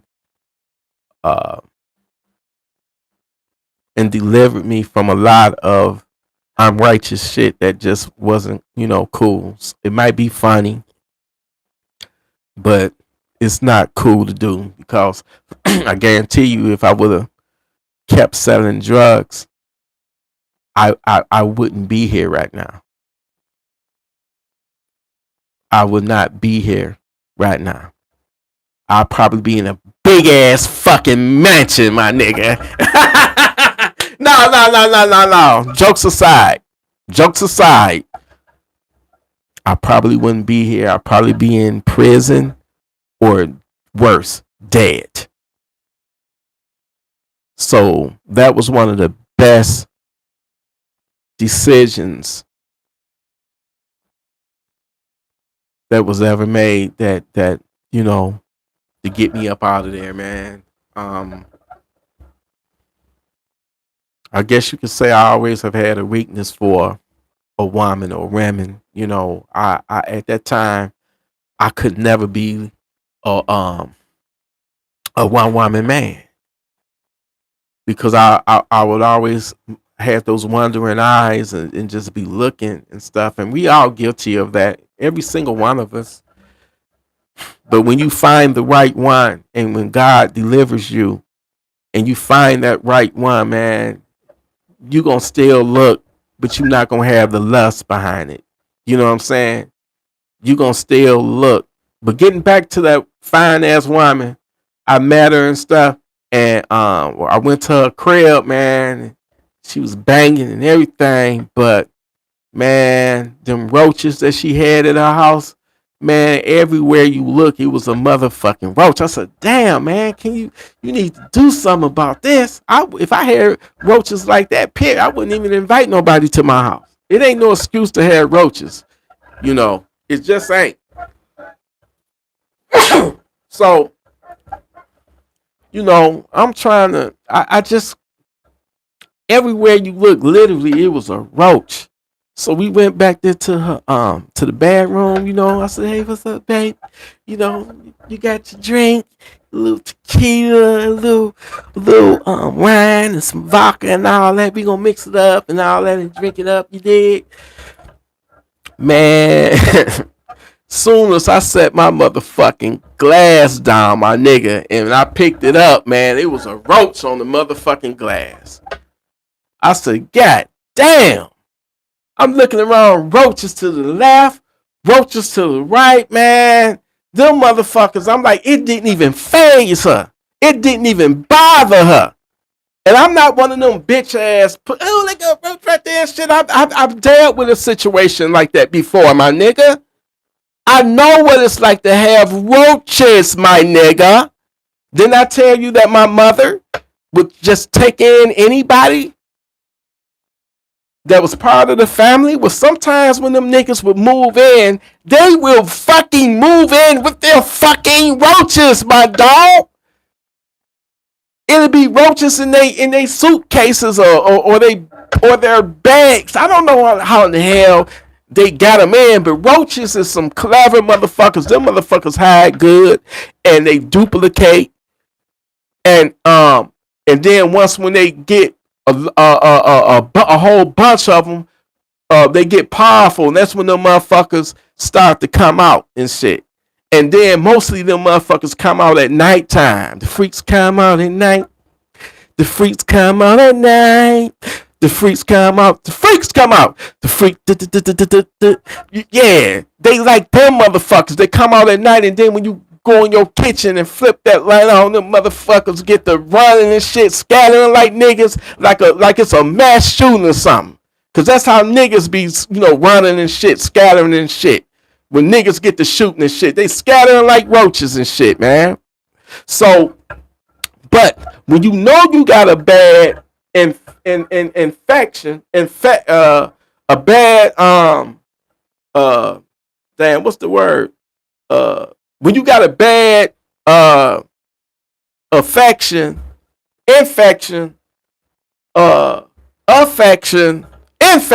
yeah, whatever the fuck the word is.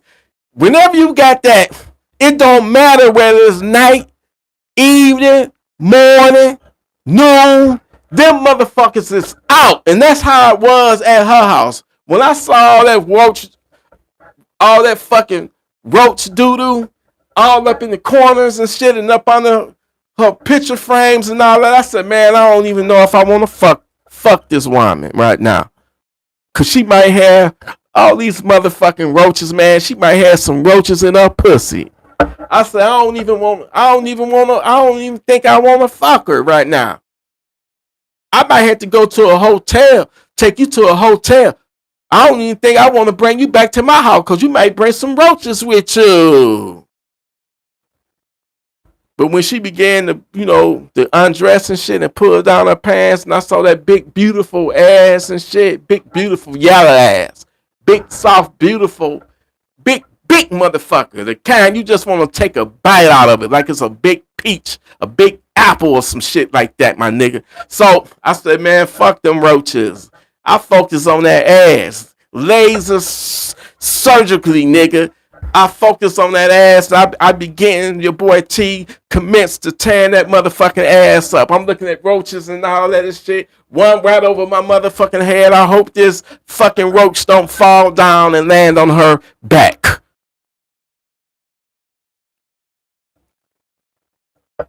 So I can't, I fucked it at one time. I said, baby, I know you want to see me, but if you want me to come back there, you got to get rid of them motherfucking roaches. You got to hire an exterminator to get rid of them motherfuckers, because ain't no bomb gonna work. Ain't none of that peanut butter shit gonna work, nigga. You need the Terminator man to come out there to get rid of all them roaches. Then I dealt with a white woman before. That was my first white woman. So I was kind of excited because I had never been with a white woman before. She was about 300 pounds. I met her through my homegirl Renee, and I went over to her house, and she had motherfucking roaches, and she was on her fucking period, and I saw blood on the floor with roaches in it.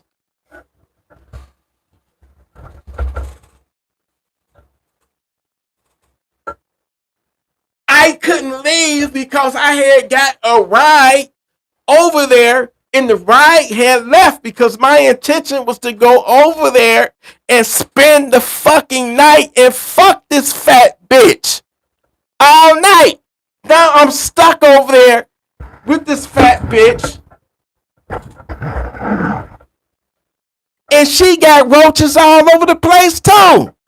While I'm getting my dick sucked, I'm looking. It took me forever to come because everywhere I looked, it was a fucking roach.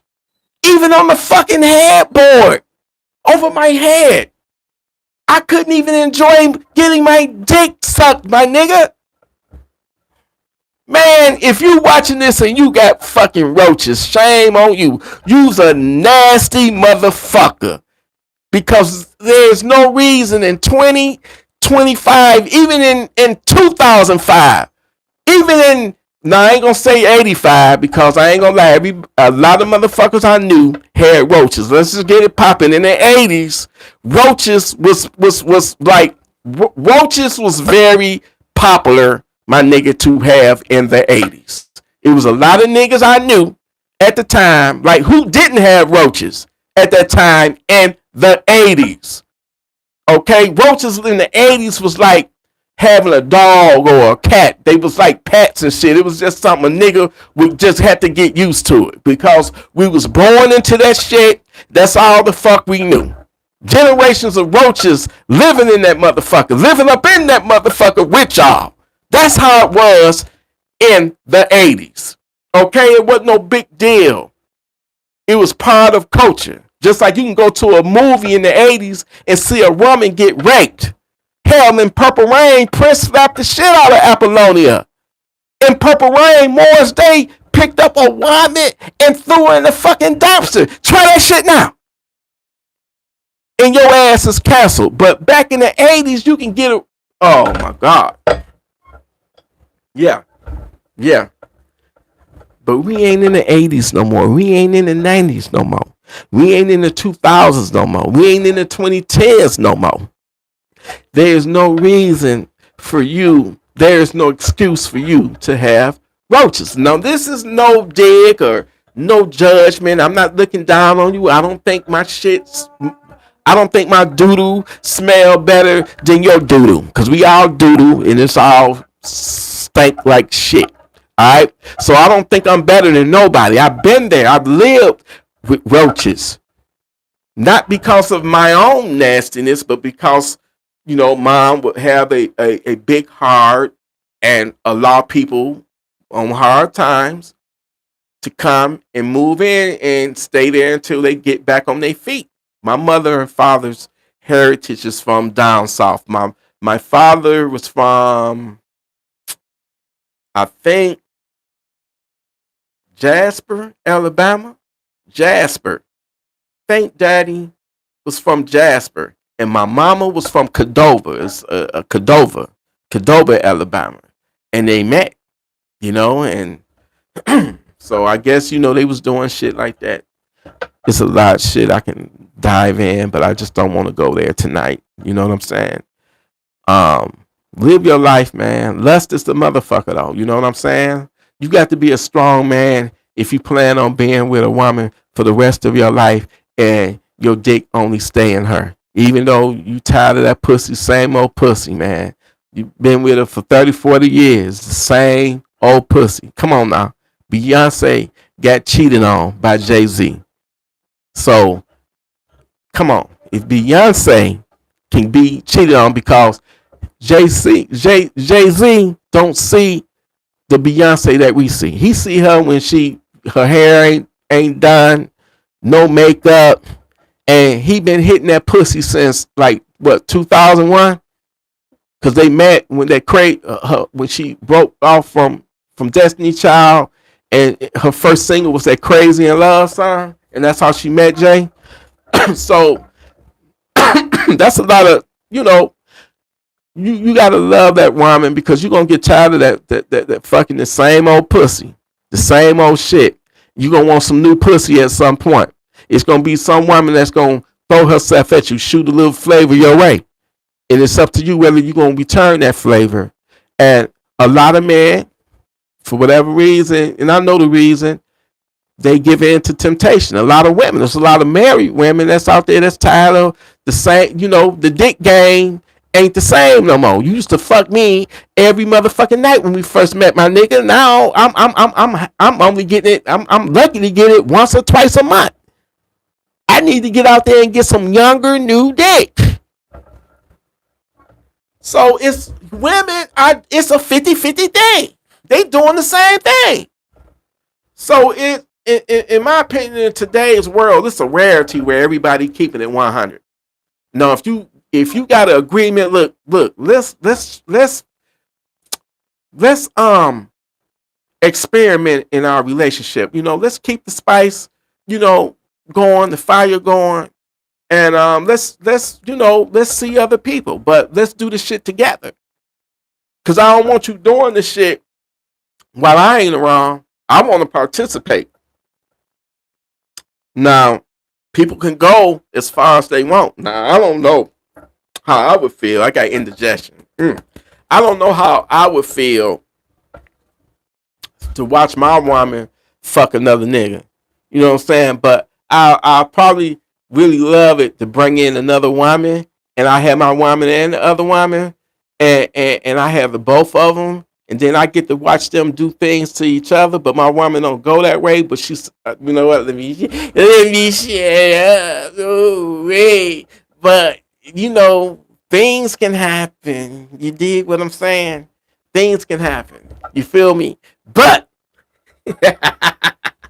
But what I'm trying to say, people do, and it's no judgment.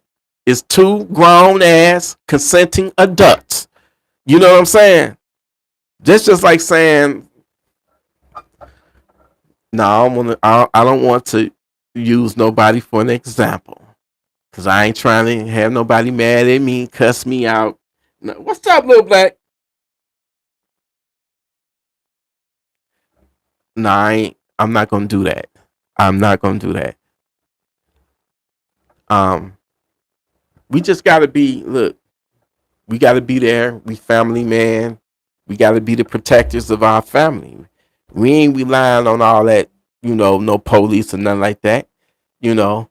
But um man, I'm thinking that the HABSAF uh top general meeting was gonna be about the UFO that's supposed to be coming here from the Three Eye Atlas. And them niggas in there talking about the war gonna start from within. What the fuck that's supposed to mean? And that the city's gonna be the military's training ground. What the fuck Trump got planned? What the fuck this nigga got up his sleeve? They talking some. Then Trump was like, yeah, and on the Navy and the ships and stuff, and we ain't got to be throwing around the N-word no more. And I'm like, what the fuck is this crazy ass shit? That's why I fuck with Trump. He a crazy motherfucker like me. Crazy like a fox. And that's why I fucks with Trump. He not racist. He's just a crazy motherfucker like me. You know what I'm saying? He ain't one of them pretenders that, you got to be perfect and all that. Nah, man, you gonna do, life ain't meant to be no perfect motherfucker. I don't like no fake motherfucker that, try to judge you and all that shit because, you might have dealt with a prostitute or you sold drugs or you did this or did that or didn't go to that school or had that job or ain't got that car or you ain't got these type of Jordans. And, people can be so fucking ignorant. Judge nobody off of that. It's your life. Live your life, man. Live your life. Stop giving a fuck about what another person care, what their opinion are of you. This is your life. This is your movie. Narrate that motherfucker the way you are the movie star. And you your own director. You your own director.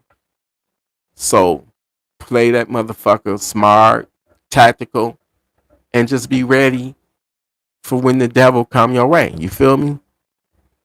And since we mentioned the movie, don't go, please.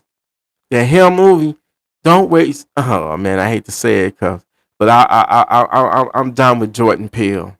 And he ain't the one that directed the movie. He produced it. He didn't direct it. But I'm gonna tell you something. One of the greatest horror movies ever made, because it's October, so I'm gonna talk a little horror movie shit now. My favorite time of the month. My favorite month of the year is October. It's been like that all my life. But my favorite, my all-time favorite movies is Get Out. Jordan Peele's first movie, man. I thought with Us, he was gonna top Get Out, or it be at least as good as Get Out. Us, it was alright, but Get Out is a masterpiece. So after Us, he released Nope. And I thought I would love Nope because I'm into UFOs and shit. Nope was about a UFO, UFO movie, alien movie. Was Nope good? Nope. So my expectations have really, really, really like declined with any movie that got anything to do with Jordan Peele.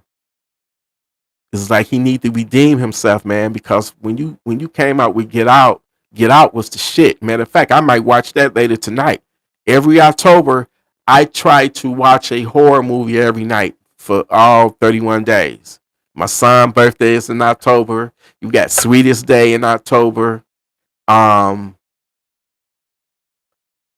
man, I just, October takes me back to my sister, Wanda, rest in peace. I love you. But she would always decorate, and um, she would always decorate for Halloween, and we would watch movies every night. Dawn of the Dead, Night of the Living Dead, Nightmare on Elm Street, Friday the 13th. Shit, Bones, Snoop Dogg, man, I love that fucking movie. Night of the Demons, come on, man. Hellraiser, you know what I'm saying? Jeepers Creepers, you dig? Tales from the Crypt, man. I remember Tales from the Crypt was the shit back in the 80s on HBO. I was addicted to that motherfucker. The Tales from the Crypt. Then you had True Blood. My woman at the time put me on to True Blood. That was the shit. Walking Dead. I saw that from day one. I'm like, damn, they actually got a TV show about zombies. I thought The Walking Dead initially was going to be a movie. And it turned out to be the best fucking TV show at that time until it went to shit. But, yeah.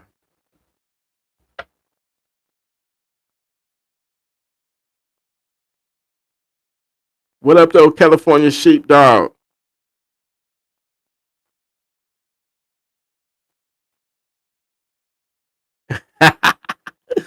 Oh, man, I've been missing some of these motherfucking comments, man. I'm going to try to go live tonight. But I'm going to be busy. I get my new fucking computer, man. This motherfucker compared to that bullshit.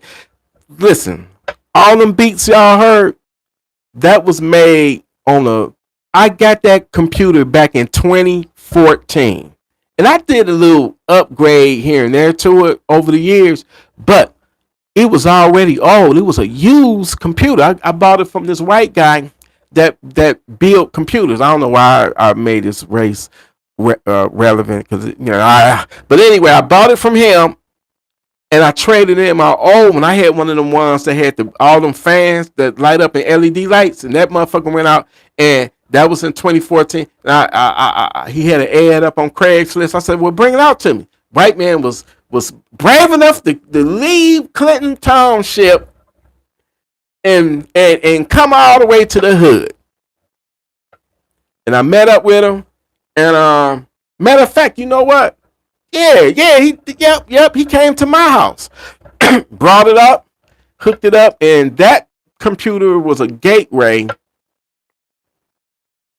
it was an i5, and it only had initially 8 gigs of RAM, and I ended up upgrading it to 16 gigs, and I put a 1 terabyte hard drive in it, and that's the only upgrades I did to it. But it was an i5 quad core, and but the one that I got coming tomorrow, well, later today, that motherfucker got 64 gigs of DDR4 RAM. It's got a 1 terabyte solid state drive with a 2 terabyte, the older drive for like storage. I'm like, what the fuck? I'm like, man, I can't wait to get everything installed, and eventually I'm gonna move my studio down into the basement because I'm painting. I'm getting ready to paint, and I'm gonna have a dedicated like real studio down there with. I'll be doing my videos and lives from down there because I got a big ass green screen, y'all. Big ass green screen that props up on the stand, and nigga, while I'm talking, you won't see all this shit in the background. You'll see some UFO shit. I can be in outer space. I can be in the White House. I'm telling you, bigger and better shit is about to happen to the Gun Freak Nation. You feel me? Bigger and better shit. You know what? Did I ever watch that? I don't think I ever watched 13 Floors before, but I'm going to tell you this. I've seen that movie 1401 with Samuel L. Jackson. That was a good movie. But I'm going to be honest with you. My favorite all-time horror movie, it's got to be the 1978 Dawn of the Dead, the original Dawn of the Dead, because even though if you watch it in today's time, that movie corny and cheesy as hell, and it almost like it's like a comedy now. But back when I was watching it when I was a kid, like when I was like 8 years old, 9 years old, I don't know. All I know is my sister. We would watch it, during October, and it would scare the fuck out of me. One of the movies where, nigga, you better check every motherfucking door and make sure it's locked, and make sure all your fucking windows is down and locked. It's one of them type of fucking movies. Another one besides that, come on, man. Fuck Freddy Krueger. Fuck Jason Voorhees. My nigga Michael Myers. Come on, man. Even though part one, the original one, it started off slow as fuck. But then at the end it get good. And then what I liked about part two starts off where part one left off at. So that's why I love that. Lucky, you better not be trying to pee on me. So those are some of my favorites, man. Night of the Demons. I like the zombie movies. My favorite zombie. Oh, come on, man! Night of the Living Dead, the original, the 1968. The original black and white Night of the Living Dead. Come on.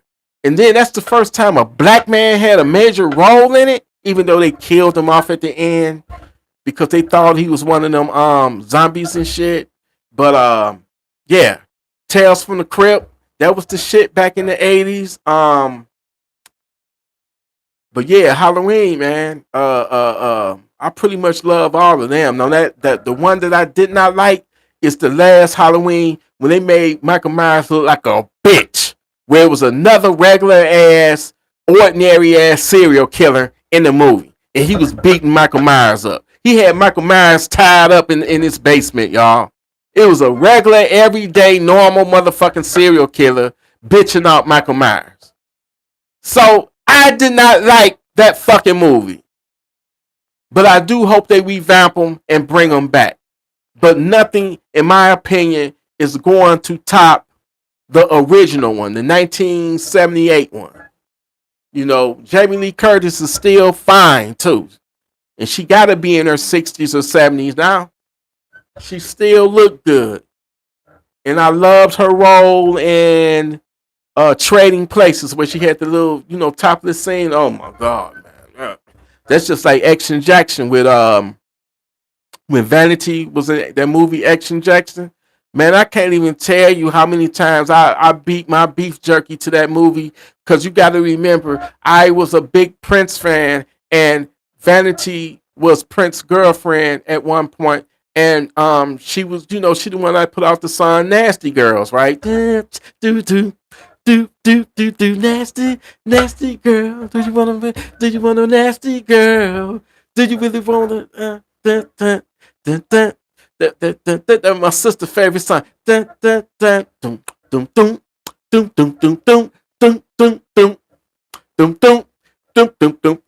then just listen to that motherfucking song, my dick get hard. Because the motherfucking song itself is exotic as fuck. You feel me? So when she was in that movie Action Jackson and she had that topless, man, you gonna make me Google that motherfucking scene tonight, baby.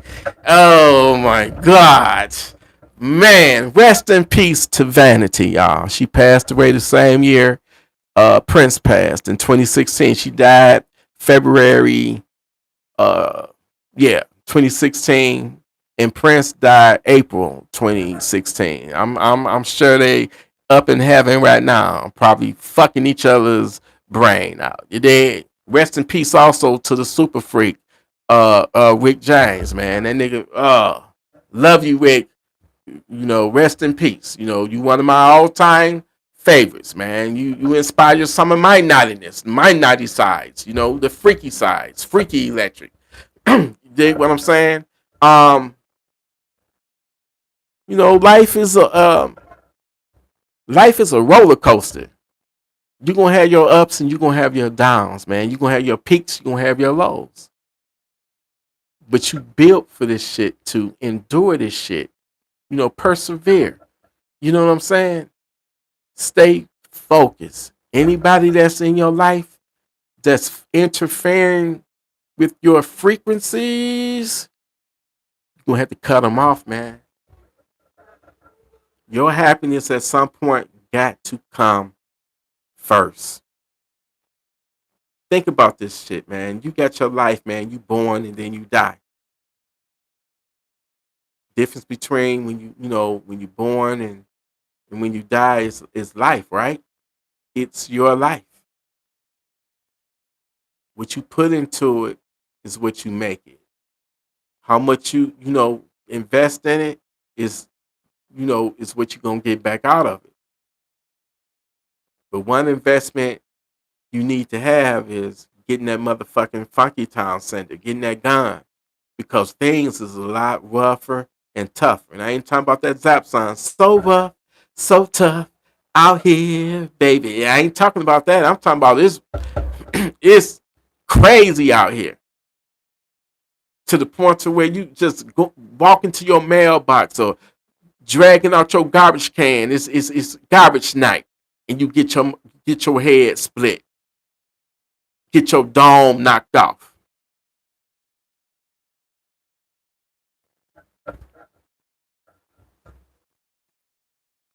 Invest in that Funky Town Center. Invest in that gun. I'm in love with that 300 Blackout Jackal that I got, man. Listen, I ordered the Sig Romeo 7S red dot in FDE, and I slapped it on there. Oh my god! Then guess what else came?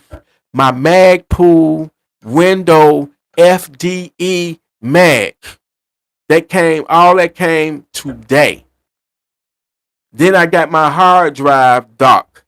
So, I took the other hard drive out of my computer that I threw out so I can save all my files. The ones that I didn't save in my backup drive. So you just stick it in. I mean, this ways you can do it with the computer. Like, it's like adding an extra hard drive, but I bought the dock where I can just slap that bitch in there. And it take the smaller hard drives, like the SSD drives. It take the smaller drives and the old school hard drives and shit. So I'm gonna tell y'all something. With this new computer I got coming, y'all gonna see me on this motherfucking making beats. We can still talk about guns and um home invasions and shit like that. But I'm gonna be busy making some heat, some beats and shit, man, for future projects, And like I say, when I release this, I'm gonna rejoin. I forget the name of that company, but they put all your music on all platforms. You know what I'm saying? And that way y'all can stream that shit or y'all can buy it. You gonna have links to different stores to buy the Gun Freak music when I release it, right?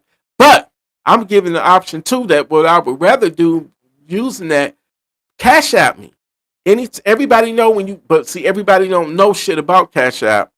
And but Cash App, all you gotta do, $10 and your email address, and because you gotta type a message in order to everybody know when you sending money, it's mandatory. You got to put down something before you hit that send button. So put down your email address, and that's all I need to know. And I'm gonna send the files to you. And then what you do is you download them.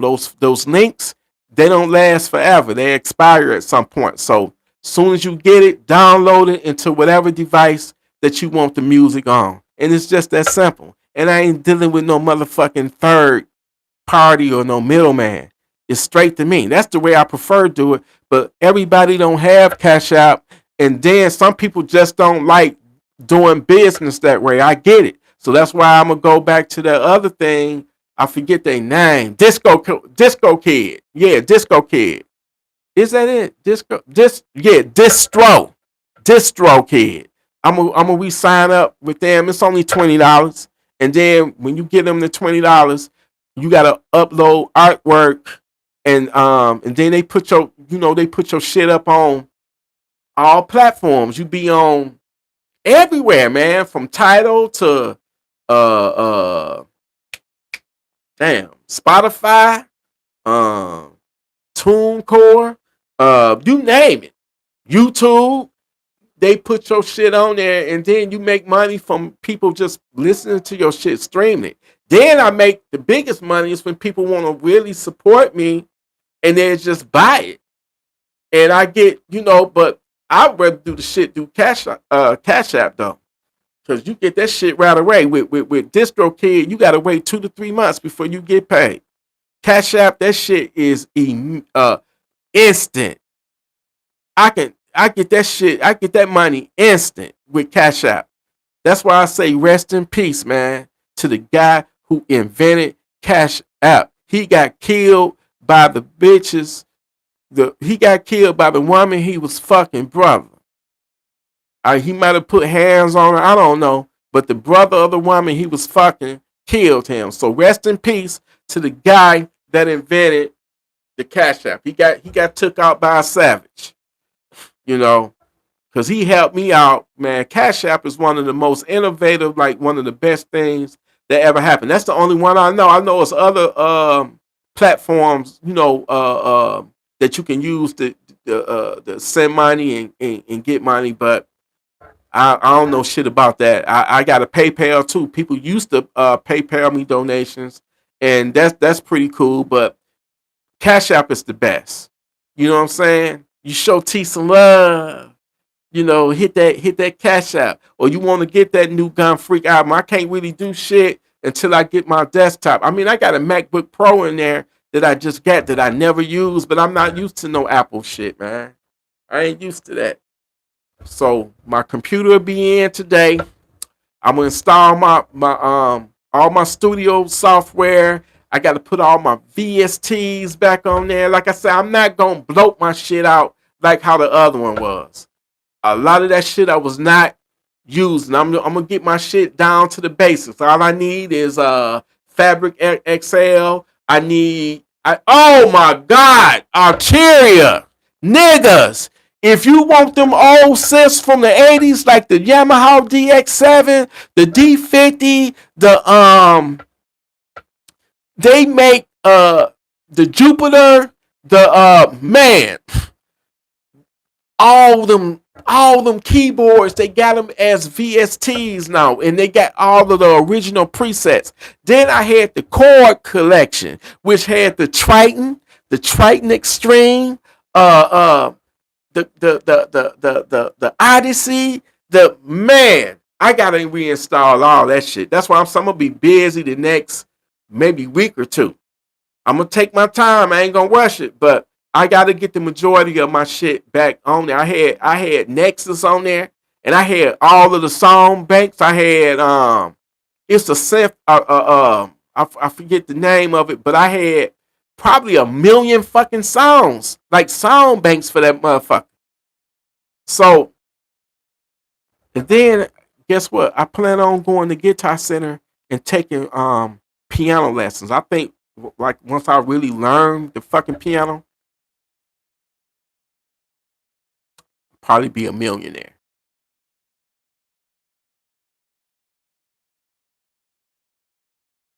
So, Guitar Center is giving out. I mean, they're not giving out lessons free. I think it's like $300 for everything.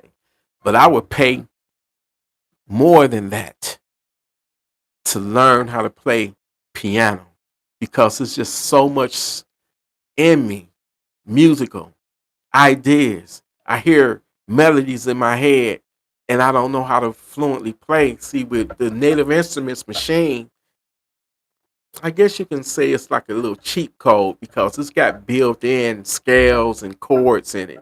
So you really don't have to know music theory like that to play it. I can tell the keyboard what scale I want to play. I'll be like, I want a D minor sharp, and I can just dial it in on the keyboard, and every fucking note, every fucking key that I play is going to be in that note, in that scale. I can dial in Okay, I done made the melody. I want some pads in the background, right? I can dial in chords. Okay, I want some chords in D minor sharp. Dial it in. I hit one button. I mean one key on the keyboard, and it sounds like I'm playing, like I'm pressing like 5 keys or 7 keys. That's the shit that motherfucker right there can do. But I'm like, damn, man. I still can't just sit down at this keyboard and just play whatever I hear in my head. And I felt like if I just learn to do that, a lot of people is self-taught. They teach themselves, and there's a lot of piano lessons on YouTube. But I always have been the person where I want somebody to be there by my side. I work faster that way. So if I make a mistake, somebody in real time can be like, nah, they corrected me. I've been like that all my life. So I'm really seriously thinking about taking them lessons at Guitar Center because that's how much I love music, man. Believe it or not, I love music more than I love guns. Guns is Guns can't get me all stirred up and excited mentally like that. I mean, they cool. They get me happy. My dick don't get hard. Trust me on a lot of guns. But music is on a whole nother level. I'm talking about this is something that's in my soul. You know what I'm saying? It's just something magical about it. And I need to just go ahead and get them lessons started. But I'm like, man, I don't know shit about it. At one point, I was trying to teach myself. It was a woman on YouTube and got some lessons, and she was showing you the basics. And I was getting the hang of it, and then I just stopped for whatever reason. I just stopped, and I regret I did it. But I didn't know Guitar Center, got lessons now. So I need to, life is short. And I want to be able to play whatever the fuck I hear in my head. And I'm going to be coming up with some crazy, wild, dope ass shit. You feel me? Anyway, I'm going to end this live. And I think me and my girl, we're going to come back later from the other room. And we might do some Jeopardy. Play some Jeopardy. We haven't done that. And then, little black don't crawled up in my lap and don't fell asleep like he a little baby. I got all these cats spoiled. I buy them all this cat food, and they only want my fucking food, table food. Ain't that a bitch? You dig? But I love them. They like fam. And I love y'all. Y'all are fam. Without y'all, it would not be no motherfucking gun freak nation. But I will say this. I had a lot of guns, a lot of high-end guns that I no longer own. But I will say this. If I had to choose my all-time favorite gun that I ever owned, as far as looks and the sexiness of it, it's got to be that Jackal 300. I can't stop looking at that gun. And then, like I said, I got the Romeo 7S FDE optic on it now. I got the Magpul window mag FDE. When I slap that on there, go to my Instagram, T Electric. I think it's T underscore Electric 313, and you will find me. Matter of fact, I'm gonna pull it up right quick and show y'all what my shit looking like. And find me on there. And then guess what? I'm hearing a lot of people making money off of this new app called Kick, man. So if I go over to Kick, I hope y'all follow me over there. I'm trying to make me some extra money. I'm trying to get to the money, man. They said it's a new app, and they said they pay way better than YouTube. Cause you don't make shit on YouTube, man. But check this out. Here it is right here. This is it right here. T underscore Electrik 313. If y'all can see that. That's my Instagram right there. T underscore Electrik 313. Find me, man. Find me. And then you can message me You know what I'm saying? They go how the gun look right there.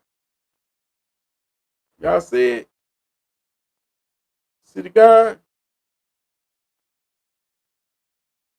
See it? That's it right there.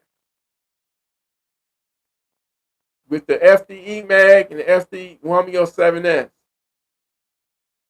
That bitch is nice.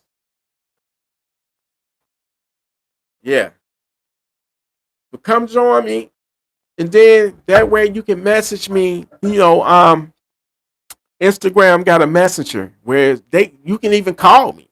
You know what I'm saying? So hit me up on and then I might go over there to Kick, man. I'm trying to create as many revenue streams as I can. You know what I'm saying?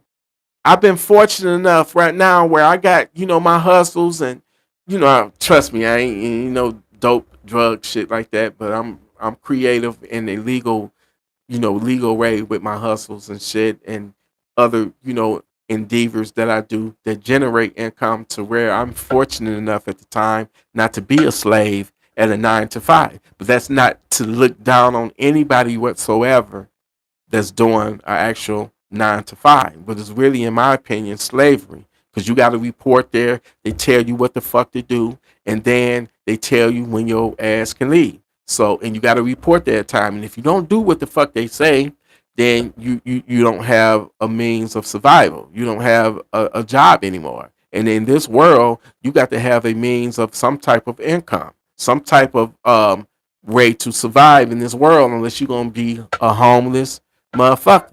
I've seen homeless people that content with their life and they love it. They don't have the pressures of, oh Lord, how I'm gonna pay my motherfucking water bill.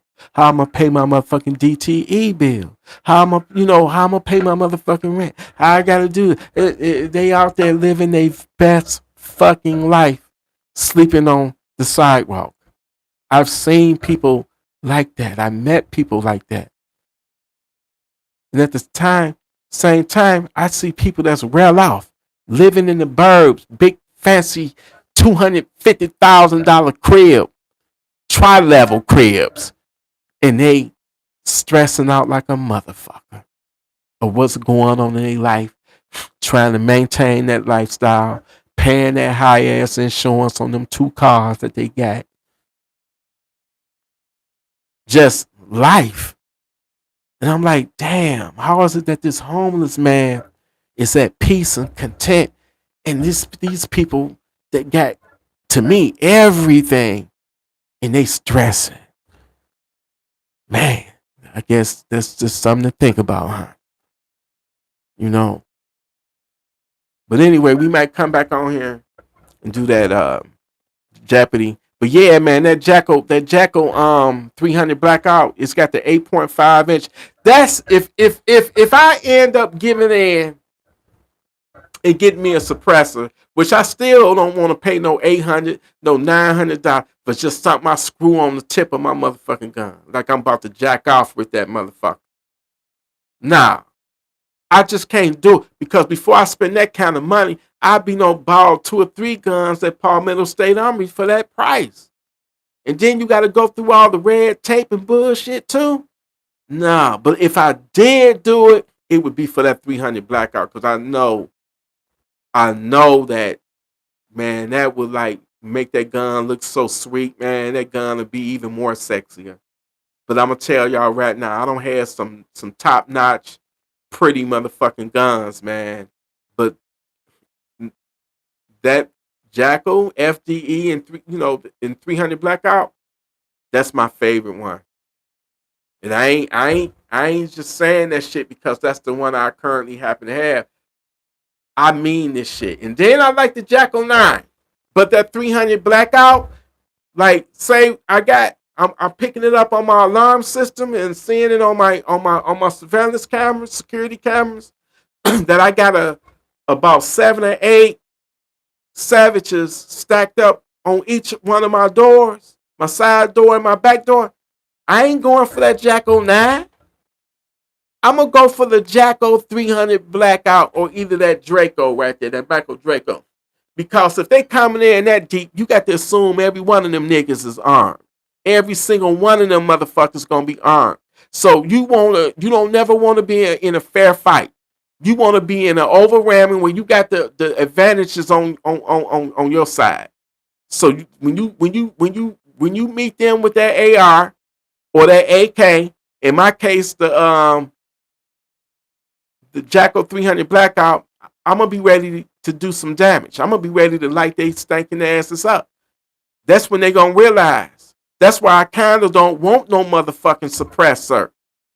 Throw them ear pros on, because you want them to feel the funk. You want them to hear the funk.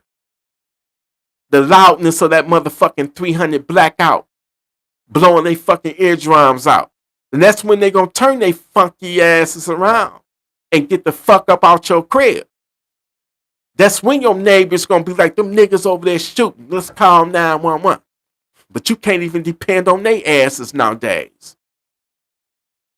You got people that literally can see somebody get murdered and don't call the police because in this so-called hood, it's this code called no snitching, which is dumb as fuck to me. Because I want my neighborhood safe.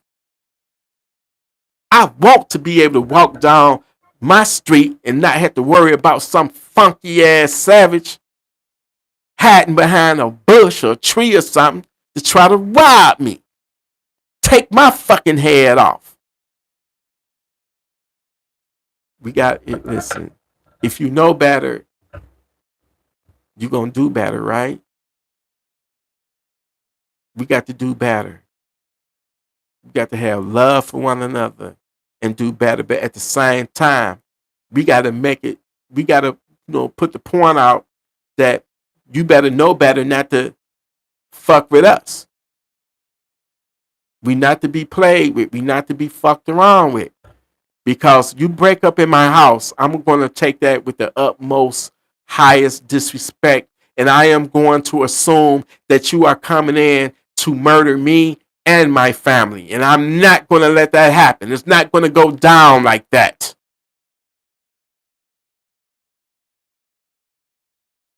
It's not going down like that. I'm not going to let it happen. You're not going to tie me down and force me. Watch my woman suck your beef jerkies. I'm not going to let that shit go down like that. You're not going to force me to watch you bend my woman over and bang her from the back and then from the front and then from the top and then from the bottom and then from the side and then back to the top again. I'm not going to let you do that. No, if you one of them Diddy type motherfuckers, you might get off on that shit. I don't know. To each his own. No judgment here. This is a no judge zone. Alright? But you got to put your fucking foot down at some point and stop pussyfooting around. Your protection should be your number one priority. I don't give a fuck how much money you got. I don't give a fuck how much education you got. I don't give a fuck how good of a job you got. Nigga, if you ain't got a gun, all that shit don't mean shit. You can have the most dumbest, retardedest ass nigga come up in your house and blow your fucking brains out because you thought all your smarts or your wrath kept you protected. You's a dumbass. Dumber than the retarded nigga that shot you. My bad for saying retarded because it might be some real retarded members of Gun Freak Nation. No judgment here. I love you too. Listen, the devil gonna strike at some point in your life. Are you ready for it? Ask yourself that. Do you got your Funky Town senders nearby? Do you? Are you ready? Or do you think this is just all a game, that life is just a joke, and that you're going to just live until you die of old age, and you think nothing is ever going to fucking happen to you? Man, God have mercy on you if you really, think that way. you're not gonna last. The savage gonna be in your ass. Man.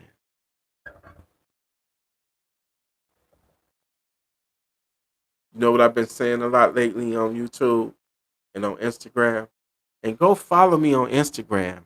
T underscore electric 313. That's T, small T, not a capital T. T underscore electric 313. Follow me on Instagram. You want to message me personally in real time? I try to be on there and respond back. A lot of y'all, thank you for sending me videos and, messaging me about what's going on in your neighborhood, and crime and all that and shit. Sometimes the shit can be a little bit overwhelming, but I appreciate every single one of y'all for sending that, especially you, Brendan.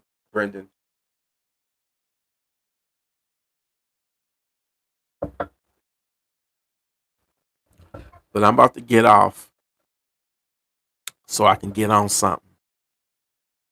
Get on something so amazing, something so sweet, so delicious, so nutritious. And I just might be back on this motherfucker to do some Jeopardy or something. Or I don't think I want to buy no more guns, man. At the time I only have 8 guns. I went from like the most I ever had was like 20, 24, 25, something like that. I'm down to 8, and I think I'm gonna, just keep the ones that I got. But I can honestly tell you, the best guns, and I ain't even shot it yet, but I know it's gonna shoot, and I'm gonna get it to the range very soon, probably the weekend. Um, it's just something about that 300 blackout jackal, and with that F5 brace, is for me. You gotta have the F5 brace because that's what makes it look to me like a SCAR or ACR. So pretty much I got twins. I got it for the 9 and I got it for the 300 blackout, and then I got that Marauder with the super safety. I haven't even shot it yet with the super safety, so I definitely got to get to the range. I got to get my I got some black tip 300 blackout 250 grain black tip 300 blackout supers from, I ordered it off of Palmetto State Armory. I had some of them before when I had that little micro 300 blackout. So I got that. So Spencer gonna look out for me. He gonna sell me some Wolf 300 blackout 20 in a case for only $10, man. He says he's like, T, for you only $10 for a case of steel case Wolf. Then I'm gonna order at Palmetto State Armory. I like to save my money, so they got 250 rounds for like $140, $150, something like that. So I think I'm gonna grab that. But I got them black tip motherfuckers now, cause I might want to light a funky dick, stank bop, Pluto face, nut loving ass, savage up that break up in my motherfucking house. I'm gonna pump some 300 blackout into his ass for trying to come up in here and pump me in my ass or my woman's ass. You dig? Listen, protect your property, protect your loved ones. Don't let the devil get you, and live life to its fullest, man. Get that fucking money, man. That's what it's about. Making money, getting to the motherfucking bag, man. You don't want to be in this wicked ass world and you struggling, man. I'm gonna tell you, man, the world is a cold ass world, man. People you think that may have your back, that got your back in the time of motherfucking need, guess what?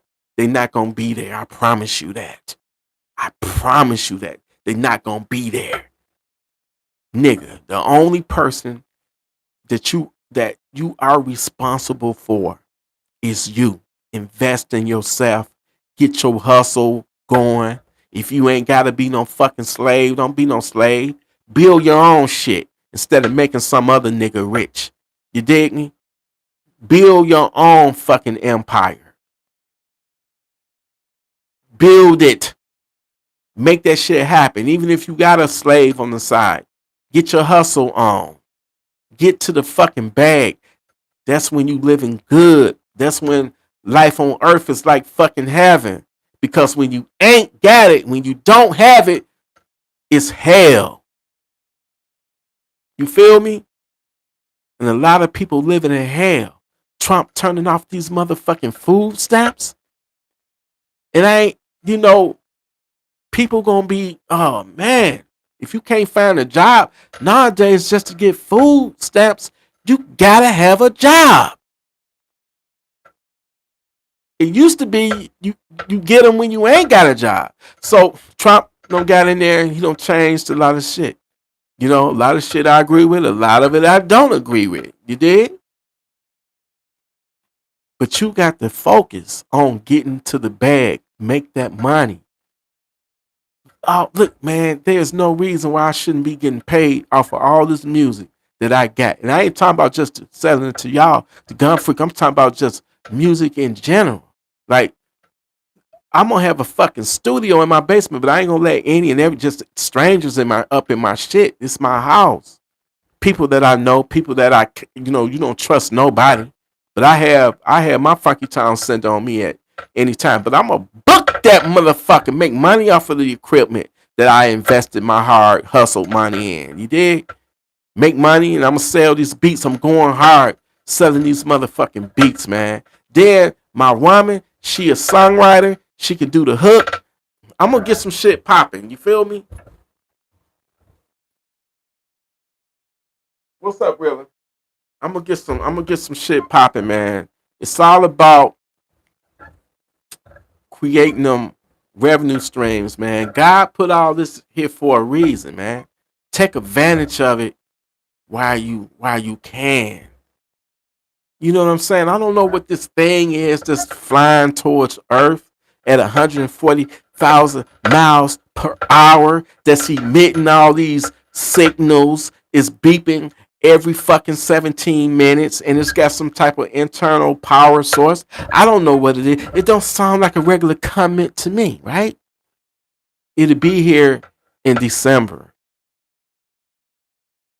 So I don't know what the fuck to, I don't know. What I do know is get right with your higher power, the Most High. Treat people like you want to be treated, and be ready to stand your motherfucking ground. Don't let that devil cross that line. It's a line in the sand. You better not let that devil cross it. Don't let that devil cross it.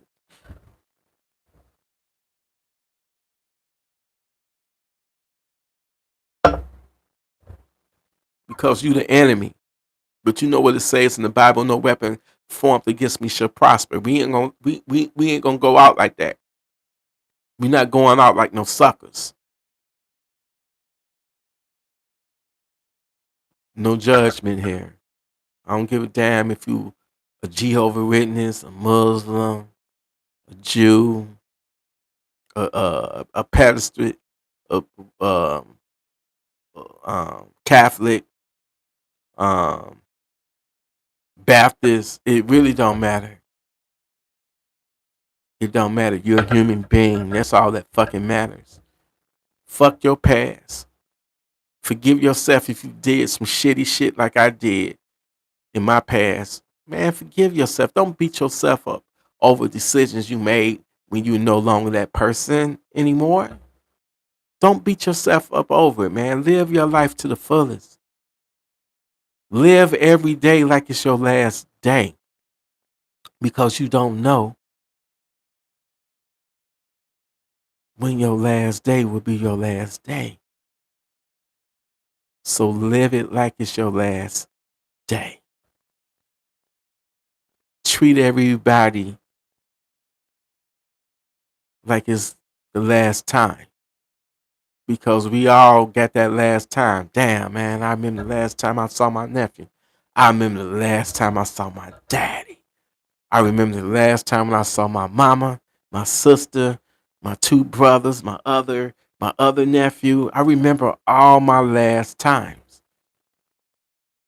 So how about you treat everybody like it's, you know, that last time, you know? I think the world would be a better place if everybody took on that philosophy, you know? But it don't work like that. It's evil. Evil, man. Evil, evil, evil, evil is it's a lot of evil, wicked shit going on in the world. And as long as you got that shit storm swirling around outside your home, you better damn sure be ready when that shit try to suck you up in it, steal your joy, steal your life. You got to be ready at all times. You got idiots that in office right now that other idiots, I don't mean to say that, but they got elected. They don't want us to have guns, so they want to make it harder for us to have access to guns, to attain guns, to buy guns. They don't understand, or either they just don't care, or maybe it's just something diabolically evil about them to want to have people, you know, to put people on a path to harm's way, to have them at a disadvantage where they can't defend themselves. Make that shit make sense. But you got people that actually think that way. The cat is out the fucking bag now. There's too many fucking guns out there in the wrong hands, and the criminals have them. So therefore, we must have them. We have no choice. The country is crazy right now. When that Charlie Kirk was murdered, man, oh Lord, it reared some ugly ass heads on both sides. And that's when I realized, I'm like, damn. You actually had people willing to try to start a fucking civil war, a race war over this.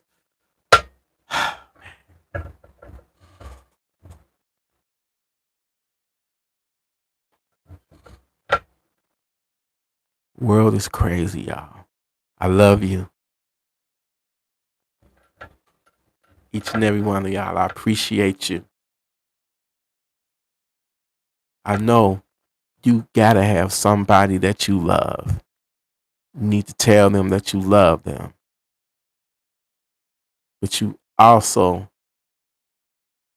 what I also appreciate about you is that you love yourself enough to protect your life and that loved one's life, man. So I salute you. You a movie star, you hear me? I love y'all, you hear me? I'm gonna try to make it on here. I get my computer. I feel like a fucking kid on Christmas morning. You feel me? Last computer I had, I got that bitch back in 2014, and it was already old then. So this newer computer, it don't look all fancy and nothing, but I don't give a fuck about the looks, man. I care about the specs. That's a fucking like i7. It clocks up to 4.5 gigahertz. It's a quad processor, and it's got 32, my nigga, of DDR4 RAM. Come on, man. That's a fucking powerhouse. I'm gonna be able to edit my videos. I do all that shit already on my iPad. So I get that shit today. So I'm gonna go ham, man. I'm going hard. I don't want all that other shit on there no more. The stuff I really don't use. I don't. What's the point? But I'm gonna make some heat, man, and I'm gonna go live making the fucking beats. And if y'all hear a beat y'all like, hit that cash out. I'm gonna give y'all a special deal. I'm gonna lease it to you for a special deal. You know somebody that rap? Put them on to me. Plug me in. I got you. And I know y'all got me. I love y'all. I'm out of here, man. I love y'all. You hear me?